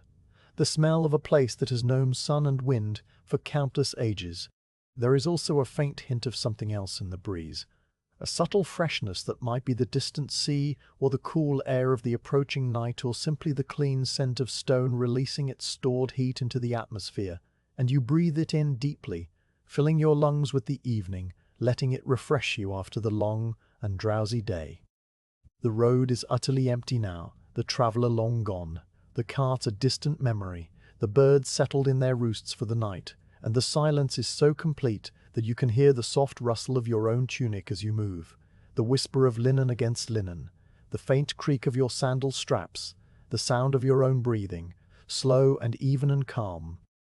It is a silence that is not empty but full, a silence made of many small sounds that blend together into a single peaceful hum, the rustle of the olive leaves, the distant tinkle of goat bells on the far slopes, the faint and high trill of the first crickets beginning their evening song, the soft sigh of the breeze as it moves over the stones and through the dry grass. You stand within this silence and feel it wrap around you like a blanket, a deep and comforting stillness that asks nothing of you, that requires no action, that simply exists, and you let yourself be part of it, a still point in the quiet world. The light continues its slow transformation as you stand there, the gold of the western sky deepening into orange and then into a soft glowing rose, the color spreading along the horizon like a slow and beautiful fire, painting the undersides of the few high clouds with shades of pink and coral and pale purple. The city walls on the ridge respond to this change, their honey color shifting into a deeper tone, a warm amber that catches the rose light and seems to glow from within, the stone itself appearing to be made of solidified sunset, and the towers and gates become dark silhouettes against the bright western sky. Their details lost, but their shapes clear and strong. The distant hills fade into layers of purple and blue, each ridge a slightly different shade, the farthest ones almost blending with the darkening sky, and the whole landscape takes on a soft and dreamlike quality, the edges blurring, the colors merging, the world preparing itself for the night. You realize that you have been standing for a long time, and your body, though rested from the change of position, is beginning to feel the weight of the day. You turn back to the stool and lower yourself onto it once more, the wood creaking softly under your weight, the familiar seat receiving you like an old friend, and you settle into the same position you have held for so many hours, your hands resting on your knees, your back straight but relaxed, your eyes facing west toward the dying light. The stool is warm from the sun, the wood having absorbed the day's heat and now releasing it slowly, and the warmth seeps through the linen of your tunic and into your skin, a gentle and comforting sensation that adds to the deep peace of the evening. You watch the sunset continue its slow and magnificent progression, the rose deepening into a rich crimson just at the point where the sun has dipped below the horizon, a thin line of fire that marks the boundary between day and night, and above it the sky grades through orange and gold and pale green into the deepening blue of the eastern dome, where the first star has now been joined by a handful of others, faint points of light scattered across the lavender sky like seeds thrown onto dark soil. The breeze continues its gentle movement, and the crickets grow louder, their song rising to fill the silence, a rhythmic pulse that will continue through the night, a lullaby for the sleeping land. The air cools further, the heat of the day now just a memory, and you pull the sleeves of your tunic down over your forearms, feeling the fabric warm against your skin, and you settle deeper into the stillness, your breathing slow and steady, your eyes half closed against the fading light. The road is empty, the sky is beautiful, the silence is deep, and you are a quiet presence in the heart of the evening. A guard who has watched the whole day pass from dawn to dusk, who has seen the light change and the shadows stretch, who has witnessed the small comings and goings of a road that leads to a holy city, and who now sits in the gathering darkness, patient and still, waiting for the night to fully arrive, and for the stars to come out in their full and countless glory.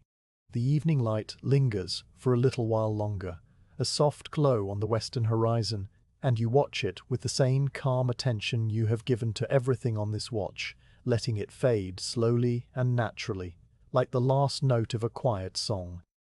In the deepening dusk, when the last glow of the sun has faded from the western sky and the world has settled into a soft and velvety twilight, you perform the one ritual that marks the true end of the day and the beginning of the long night watch. This is a task you have done many times before, on many different roads and in many different lands, and it carries with it the weight of familiarity, the comfort of a small ceremony that divides the hours of light from the hours of darkness, the active watching from the quiet waiting. The air is cool now, the heat of the day completely gone, and a faint chill rises from the ground, the stones releasing the last of their stored warmth into the darkening sky, and you feel the change on your skin, a slight tightening, a subtle alertness that comes with the fading of the light.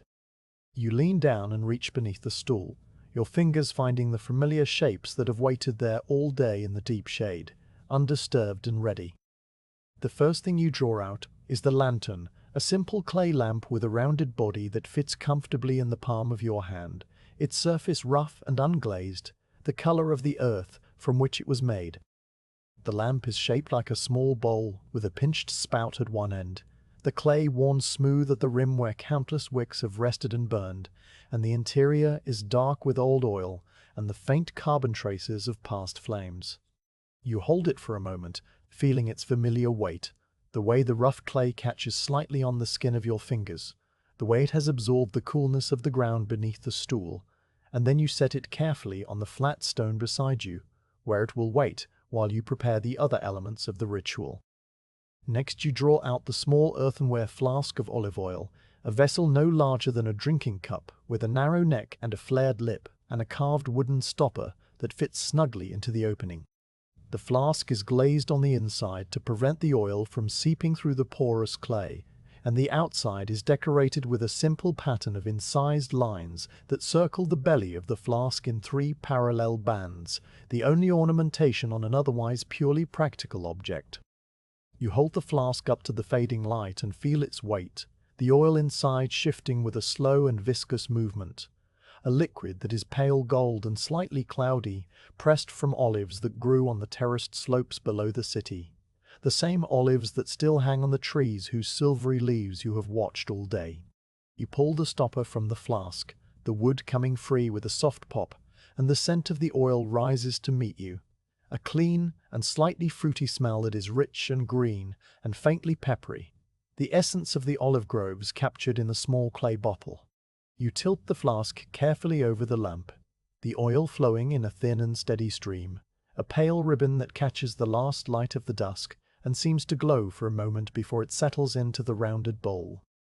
The oil pools in the bottom of the lamp, its surface smooth and still, reflecting the darkening sky above in a tiny circle of deeper darkness, and you pour slowly, measuring the amount by feel and by long habit, filling the lamp to just below the rim, leaving enough space for the wick to draw the oil upward without spilling.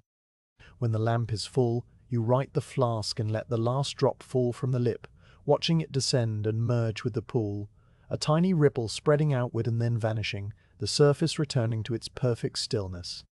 You replace the stopper in the flask, pressing it firmly into the neck, and set the flask aside on the stone, its task completed. Now you take out the wick, a length of twisted flax that has been coiled in a small clay dish beside the lamp, the fibers pale and soft, and slightly frayed at the ends from many trimmings. The flax is a material you know well, its preparation a skill that every soldier learns in the quiet hours of camp, the long fibers separated from the woody stem of the plant, and then twisted together into a cord that will draw the oil upward and burn with a steady and smokeless flame. You uncoil the wick and inspect it in the fading light, checking that the twist is still tight and even, that there are no thin spots that might burn through too quickly, that the end that will rest in the oil is clean and unclogged. You thread the wick through the spout of the lamp, feeding it carefully into the oil, the flax darkening as it absorbs the liquid, the pale fibers turning a deep golden brown, and you leave a small portion protruding from the spout, just enough to catch the spark and ignite. The rest of the wick submerged in the reservoir of oil where it will draw sustenance through the long night. You arrange the exposed end of the wick so that it curls slightly upward, a tiny hook of twisted flax that will channel the flame, and you press it gently into place, the oil already wetting your fingertips with a faint slickness. The final element of the ritual is the spark, and for this you take out your flint and steel, two small objects that have traveled with you for as long as you can remember, tucked into a leather pouch at your belt, along with a bit of charred cloth that will catch the spark and nurture it into a tiny flame.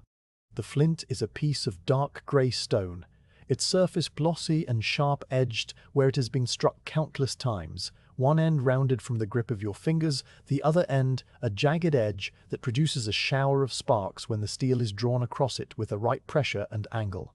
The steel is a small curved piece of iron, shaped to fit the hand, its striking surface worn smooth and bright from use, a silver gleam against the dark flint, and it feels cool and solid in your palm, a weight that is reassuring in its familiarity. You take the bit of charred cloth from the pouch, a scrap of linen that has been burned in a closed container until it is black and fragile, its fibers transformed into a material that will catch the smallest spark and hold it, smouldering, long enough to transfer the fire to the wick. You arrange the charred cloth on the flat stone, positioning it so that the sparks will fall directly onto its surface, and then you settle yourself on the stool, the lamp on the stone before you, the flint in one hand and the steel in the other, the wick waiting, the oil waiting, the night gathering around you like a quiet congregation. You strike the flint with the steel, a sharp and practiced motion that produces a brief cascade of sparks, tiny orange motes that fly from the stone and scatter across the charred cloth, some of them dying instantly, others landing and glowing for a moment before fading. The sound of the strike is a sharp metallic click that echoes in the quiet air, a sound that seems too loud for the peaceful dusk, and it fades quickly, leaving the silence deeper than before. You strike again, adjusting the angle slightly, and this time a single spark lands on the edge of the cloth and holds, a tiny point of orange that glows and then spreads, the charred fibers catching and smouldering, a thin curl of smoke rising from the cloth and carrying with it the sharp, acrid scent of burning linen. You lean down and blow gently on the spark, your breath a soft and steady stream that feeds the ember, coaxing it into a small flame that licks at the edge of the cloth, a delicate tongue of blue and orange that dances and grows, and you touch this flame to the exposed end of the wick,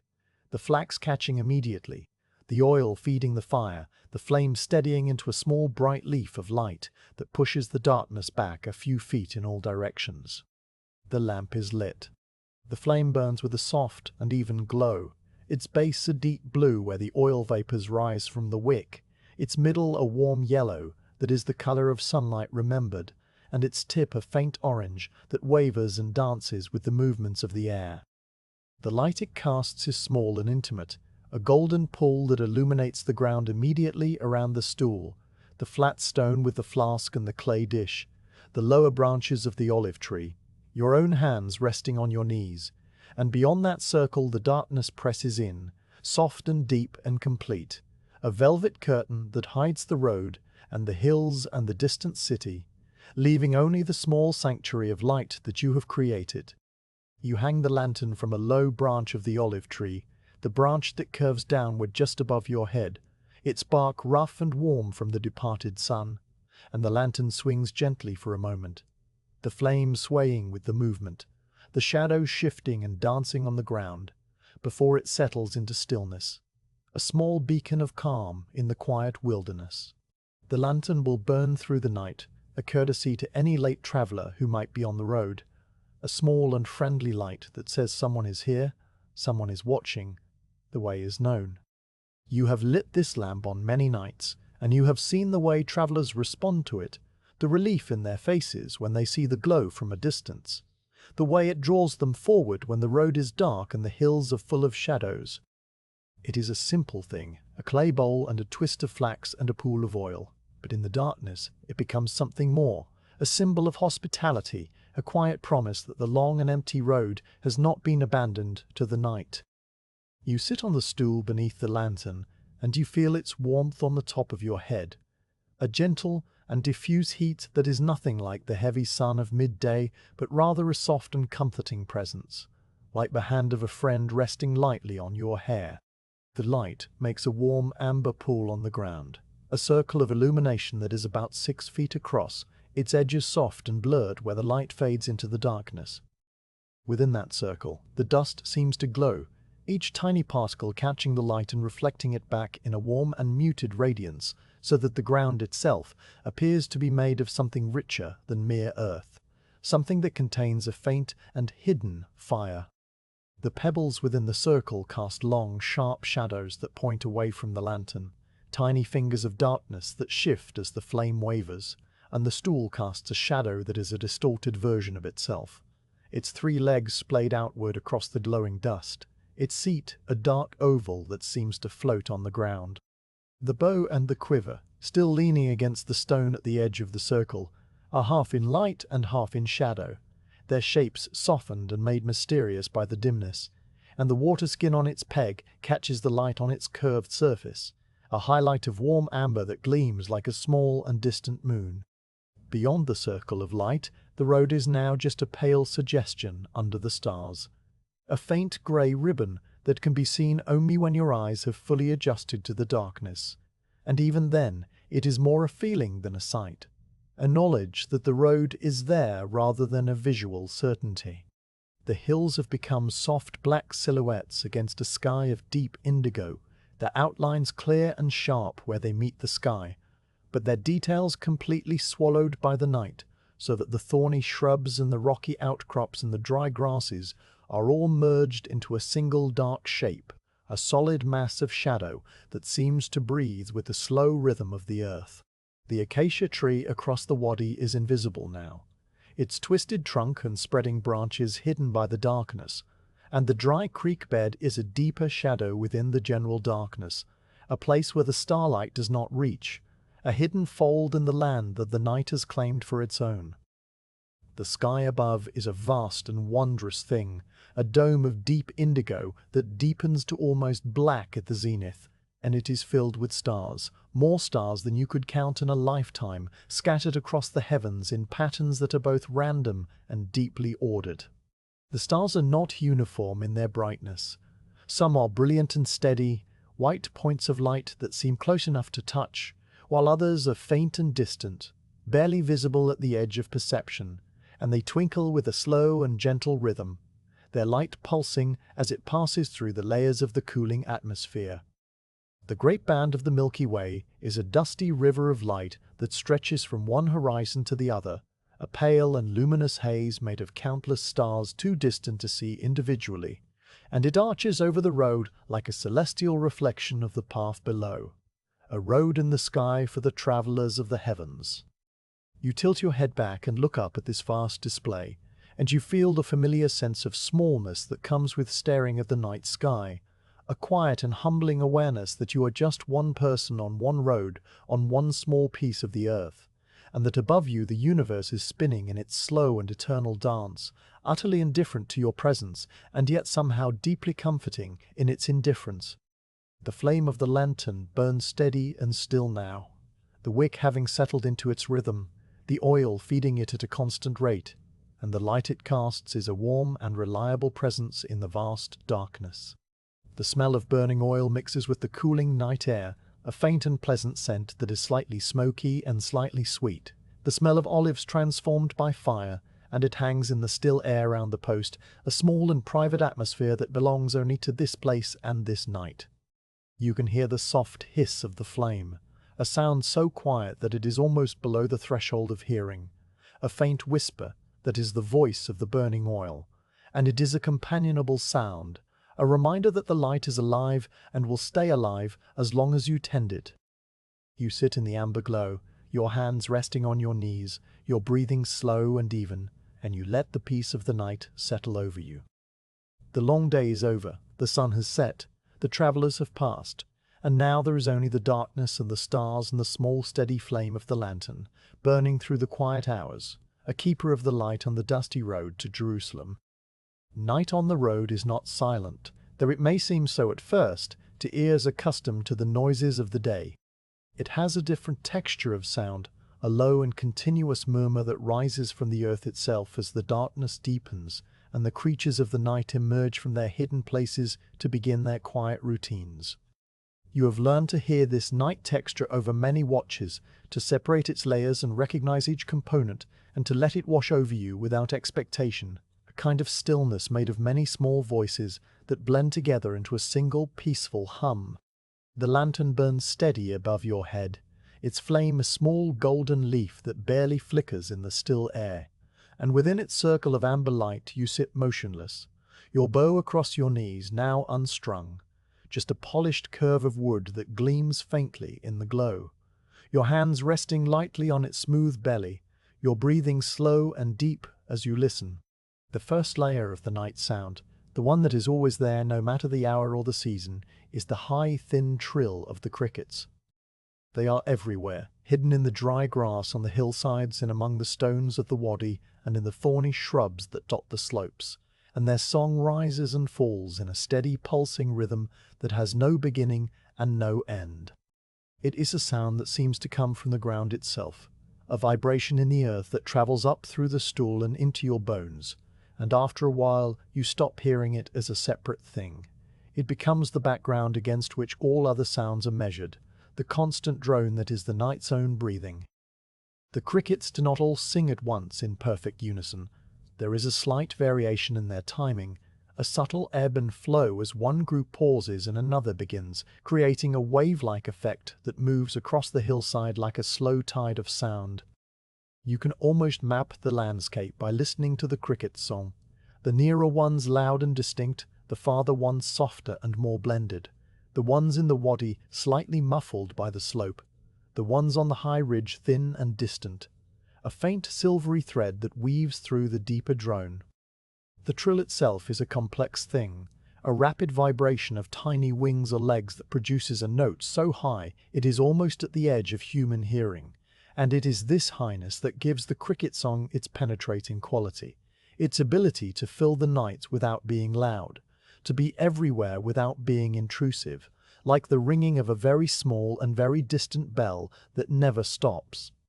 Above and around the cricket song, other sounds emerge as your ears grow accustomed to the darkness. From the rocky slope above the road comes the occasional soft hoot of an owl, a single low note that hangs in the air for a long moment and then fades, leaving a small pocket of silence that is quickly filled by the crickets again. The owl's call is not frequent. It comes at long and unpredictable intervals, sometimes twice in quick succession, sometimes only once in a very long while, and each time it sounds, you feel a slight shift in the night, a small punctuation mark in the continuous murmur. The note is low and round and hollow, the sound of air moving through a feathered throat, and it carries a sense of calm wisdom, the voice of a creature that has watched the night for countless generations and knows all its secrets. You picture the owl perched on a high rock, its great eyes reflecting the starlight, its head turning slowly to survey the dark slopes, and the image is a comforting one, a companionable presence in the vast darkness beyond the lantern's glow. The owl does not threaten, it simply exists, like you, a watcher in the night, and its call is a reminder that you are not alone, that the darkness is full of quiet life going about its business. Closer at hand, the lantern wick makes a faint rhythmic hiss, a sound so close and so constant that you might almost mistake it for your own breathing. The hiss is the voice of the burning oil, the flax drawing the golden liquid upward and transforming it into light and heat, and it is a steady whispering sound that pulses very slightly with the tiny movements of the flame. When the flame wavers for a moment, caught by some imperceptible draught, the hiss rises and falls in pitch, a soft shushing that is like the sound of a distant sea heard in a shell. You can hear it best when you lean your head back slightly, bringing your ear closer to the lantern above you, and in those moments the hiss becomes the dominant sound, drowning out even the crickets with its intimate proximity, a small and private music that belongs only to this circle of light. Far away, so far that the sound is almost a memory, rather than a perception, a dog barks somewhere near the city. The sound travels across the cool air, thin and distant. A series of 3 short barks followed by a pause and then 2 more, the pattern repeating a few times before falling silent. The barking is not frantic or aggressive. It is the casual announcement of a dog that has heard something in the night and feels the need to comment on it. And its voice is muffled by the miles of empty air and the folds of the hills, so that by the time it reaches you, it is just a ghost of a sound, a faint and rhythmic tapping on the edge of hearing. You imagine the dog, a shaggy creature with floppy ears and a curled tail, lying in the doorway of a house within the city walls, its head raised, its ears pricked, its tail giving a slow thump on the stone, and the image is so vivid and so ordinary that it brings a small smile to your face.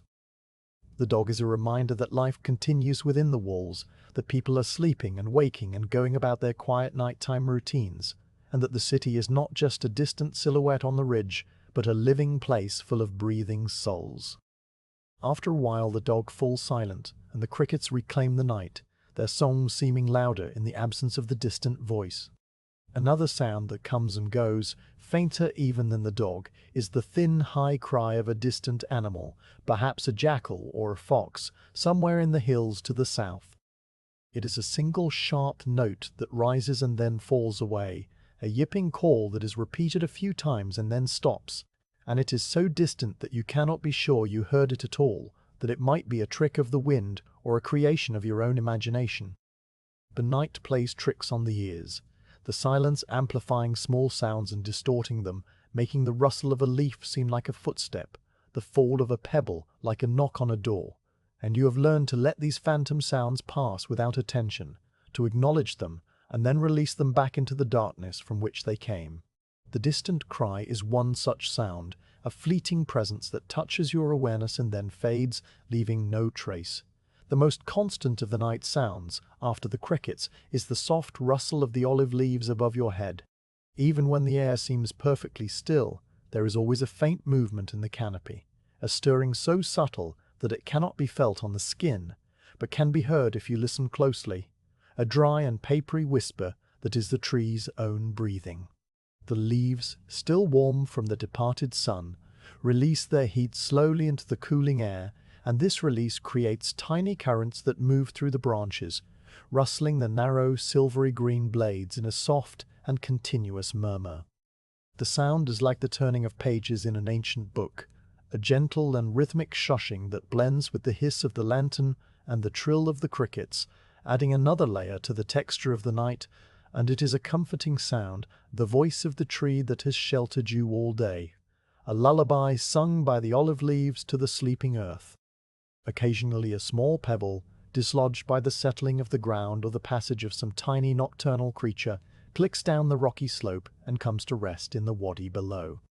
The sound is sharp and isolated, a sudden percussion in the quiet that makes you lift your head slightly and listen for a moment, and then it is gone, swallowed by the cricket song, leaving only the memory of its brief existence.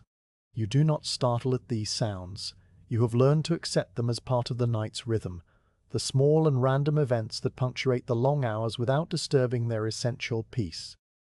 Each click of a pebble, each rustle of a lizard in the dry grass, each whisper of dust settling on the road is just another note in the quiet symphony, a note that sounds once and then fades, never to be repeated in exactly the same way.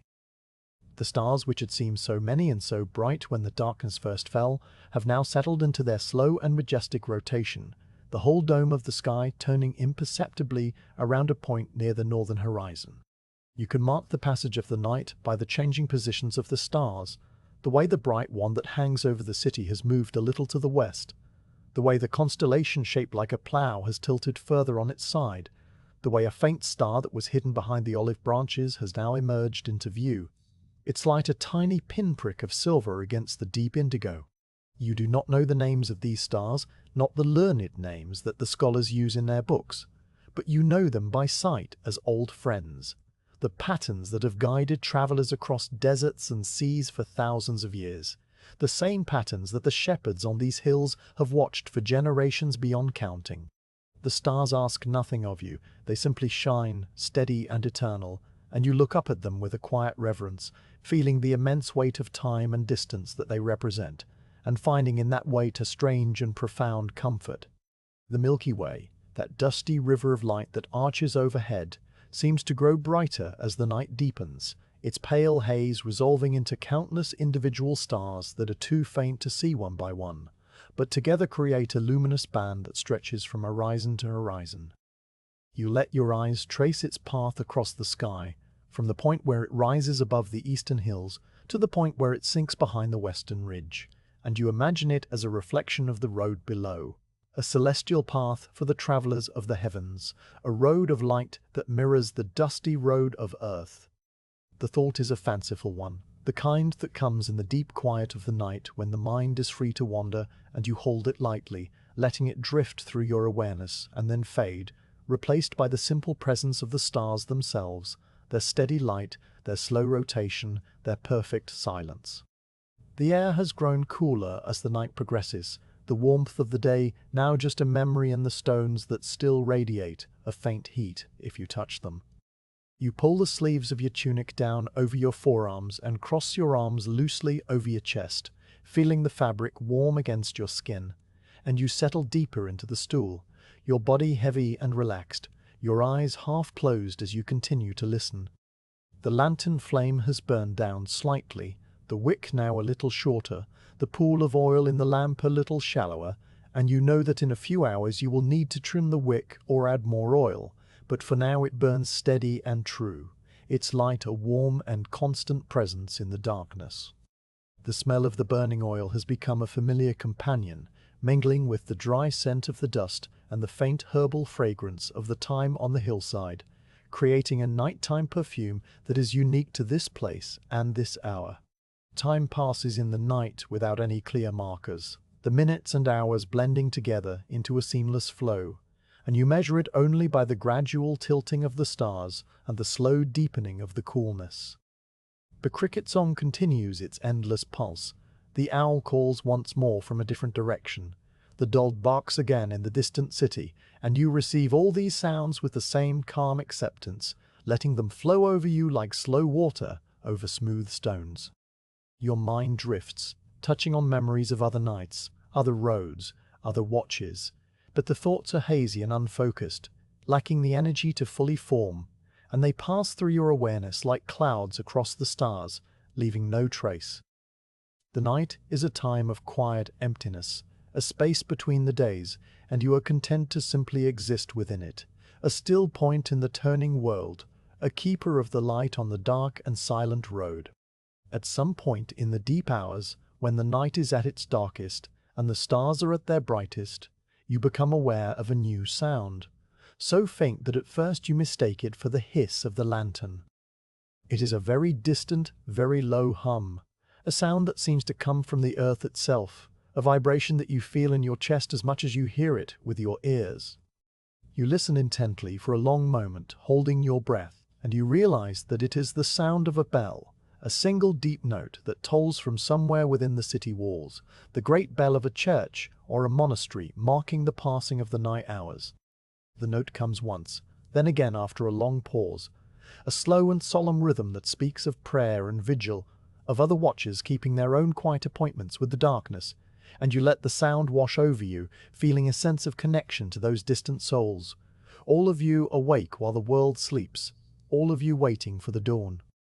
The bell tolls a third time and then falls silent, the last note hanging in the air for a long moment before the crickets reclaim the night and you release your breath slowly, your body settling back into its stillness, your mind quiet and at peace. The night hours pass in this way, one after another, measured by the tilting stars and the steady flame and the endless song of the crickets. You do not sleep, though your body is heavy and your eyelids are low. You remain in a state of calm awareness, a waking rest that is as deep and as restorative as sleep itself. and you watch the road and the sky and the darkness with the same patient attention you have given to the whole long day. The road remains empty, the hills remain dark, the lantern burns on, and you sit within the circle of its light, a quiet guardian of the night, waiting without hurry for the first pale hint of dawn to appear in the eastern sky, when the crickets will gradually quiet, and the owl will make its last call, and the stars will begin their slow retreat into the fading darkness of a new day. The final hours of the watch arrive without fanfare, slipping into the world as quietly as the first light of dawn that now begins to touch the eastern sky. You have been sitting on the wooden stool through the long darkness, the lantern burning steady above your head, the bough unstrung across your knees, your body heavy and still, your mind drifting in a calm and wordless place where time has lost its sharp edges.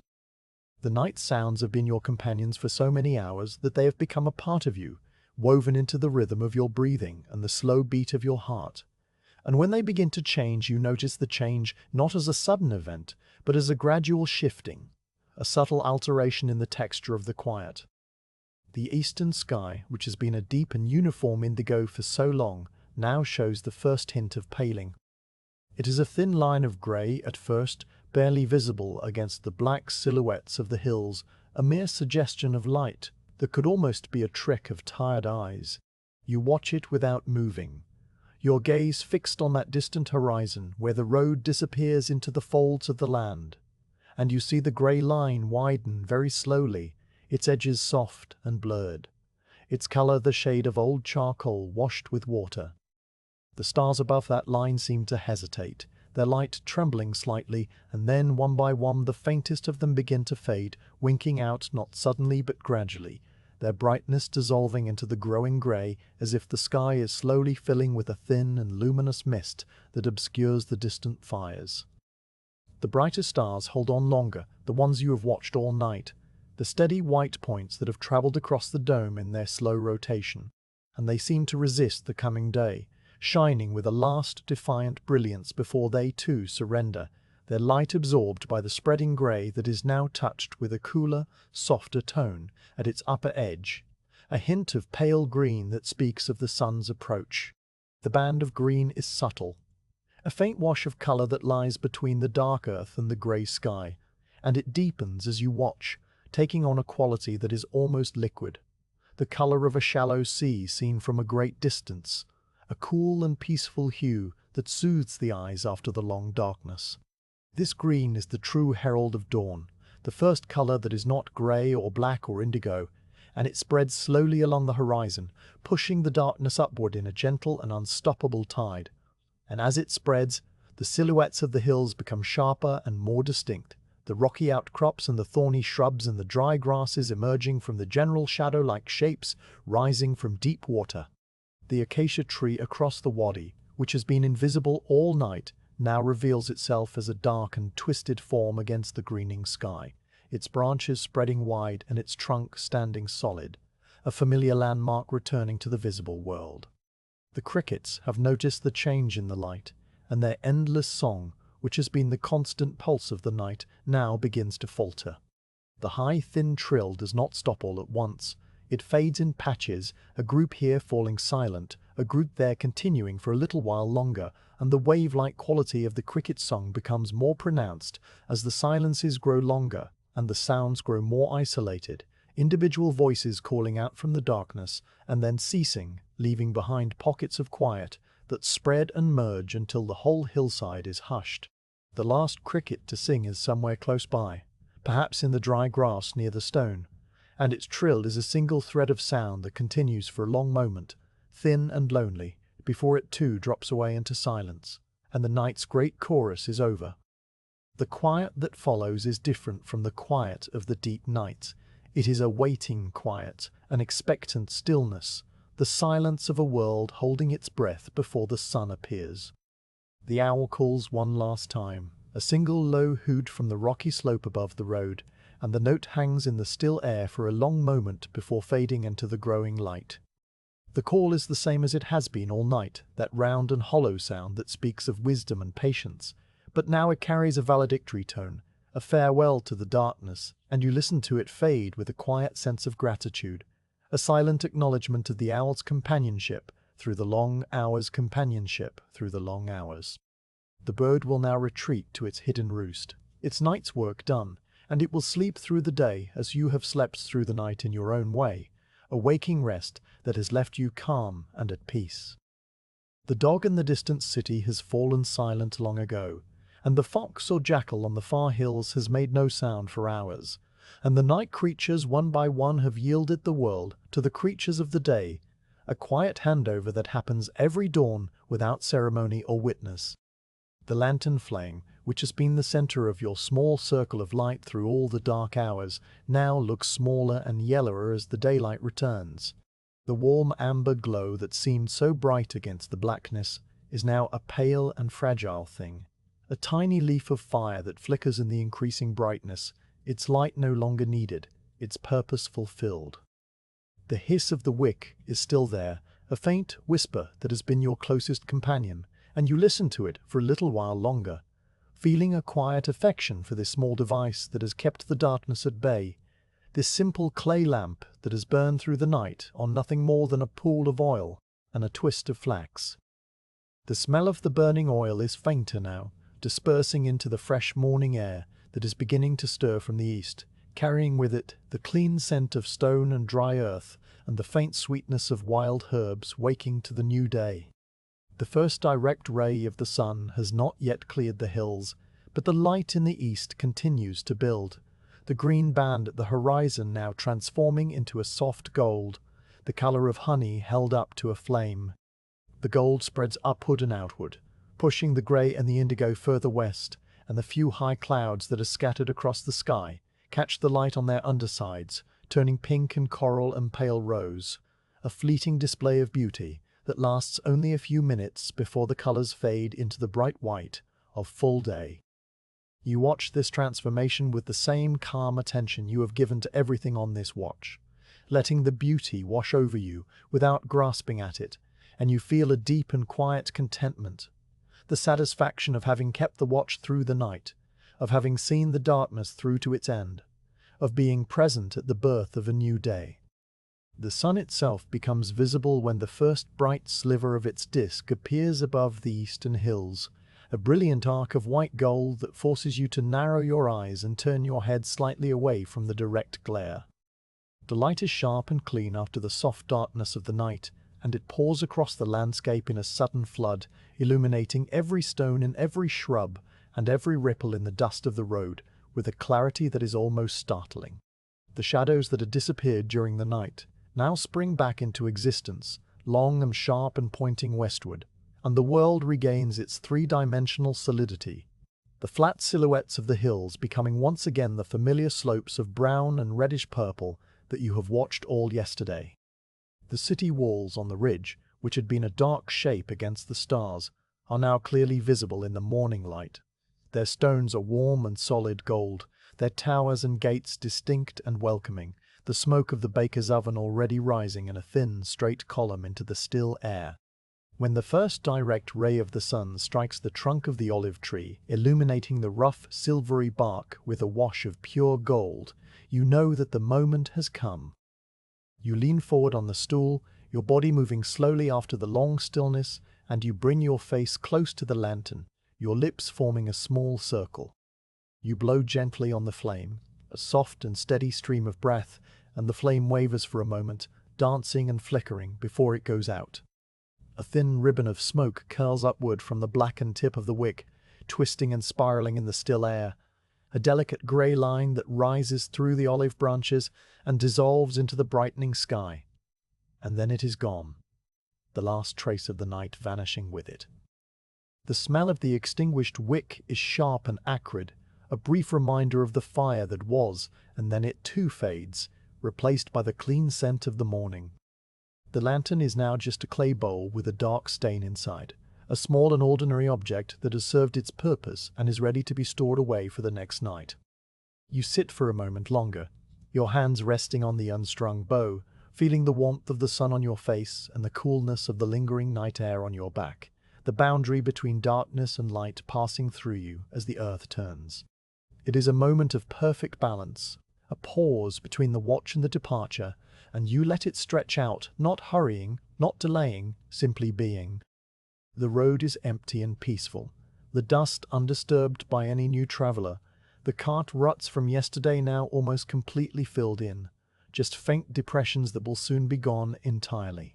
The birds have begun their morning routine, the small brown shapes appearing on the road to hop and peck at invisible seeds, and their soft chirping is the first new sound of the day, a gentle and cheerful music that replaces the cricket song and the owl's call and the hiss of the lantern. The bee that visited the thistle yesterday will soon return, and the dust devils will rise again in the midday heat, and another cart may creak along the road from the Jordan Valley, but all of that belongs to the coming hours, hours that will be watched by another guard. The time has come to gather your things, and you do so with the same slow care with which you settled them in the grey dawn of yesterday, each movement deliberate and unhurried, a ritual of departure that mirrors the ritual of arrival.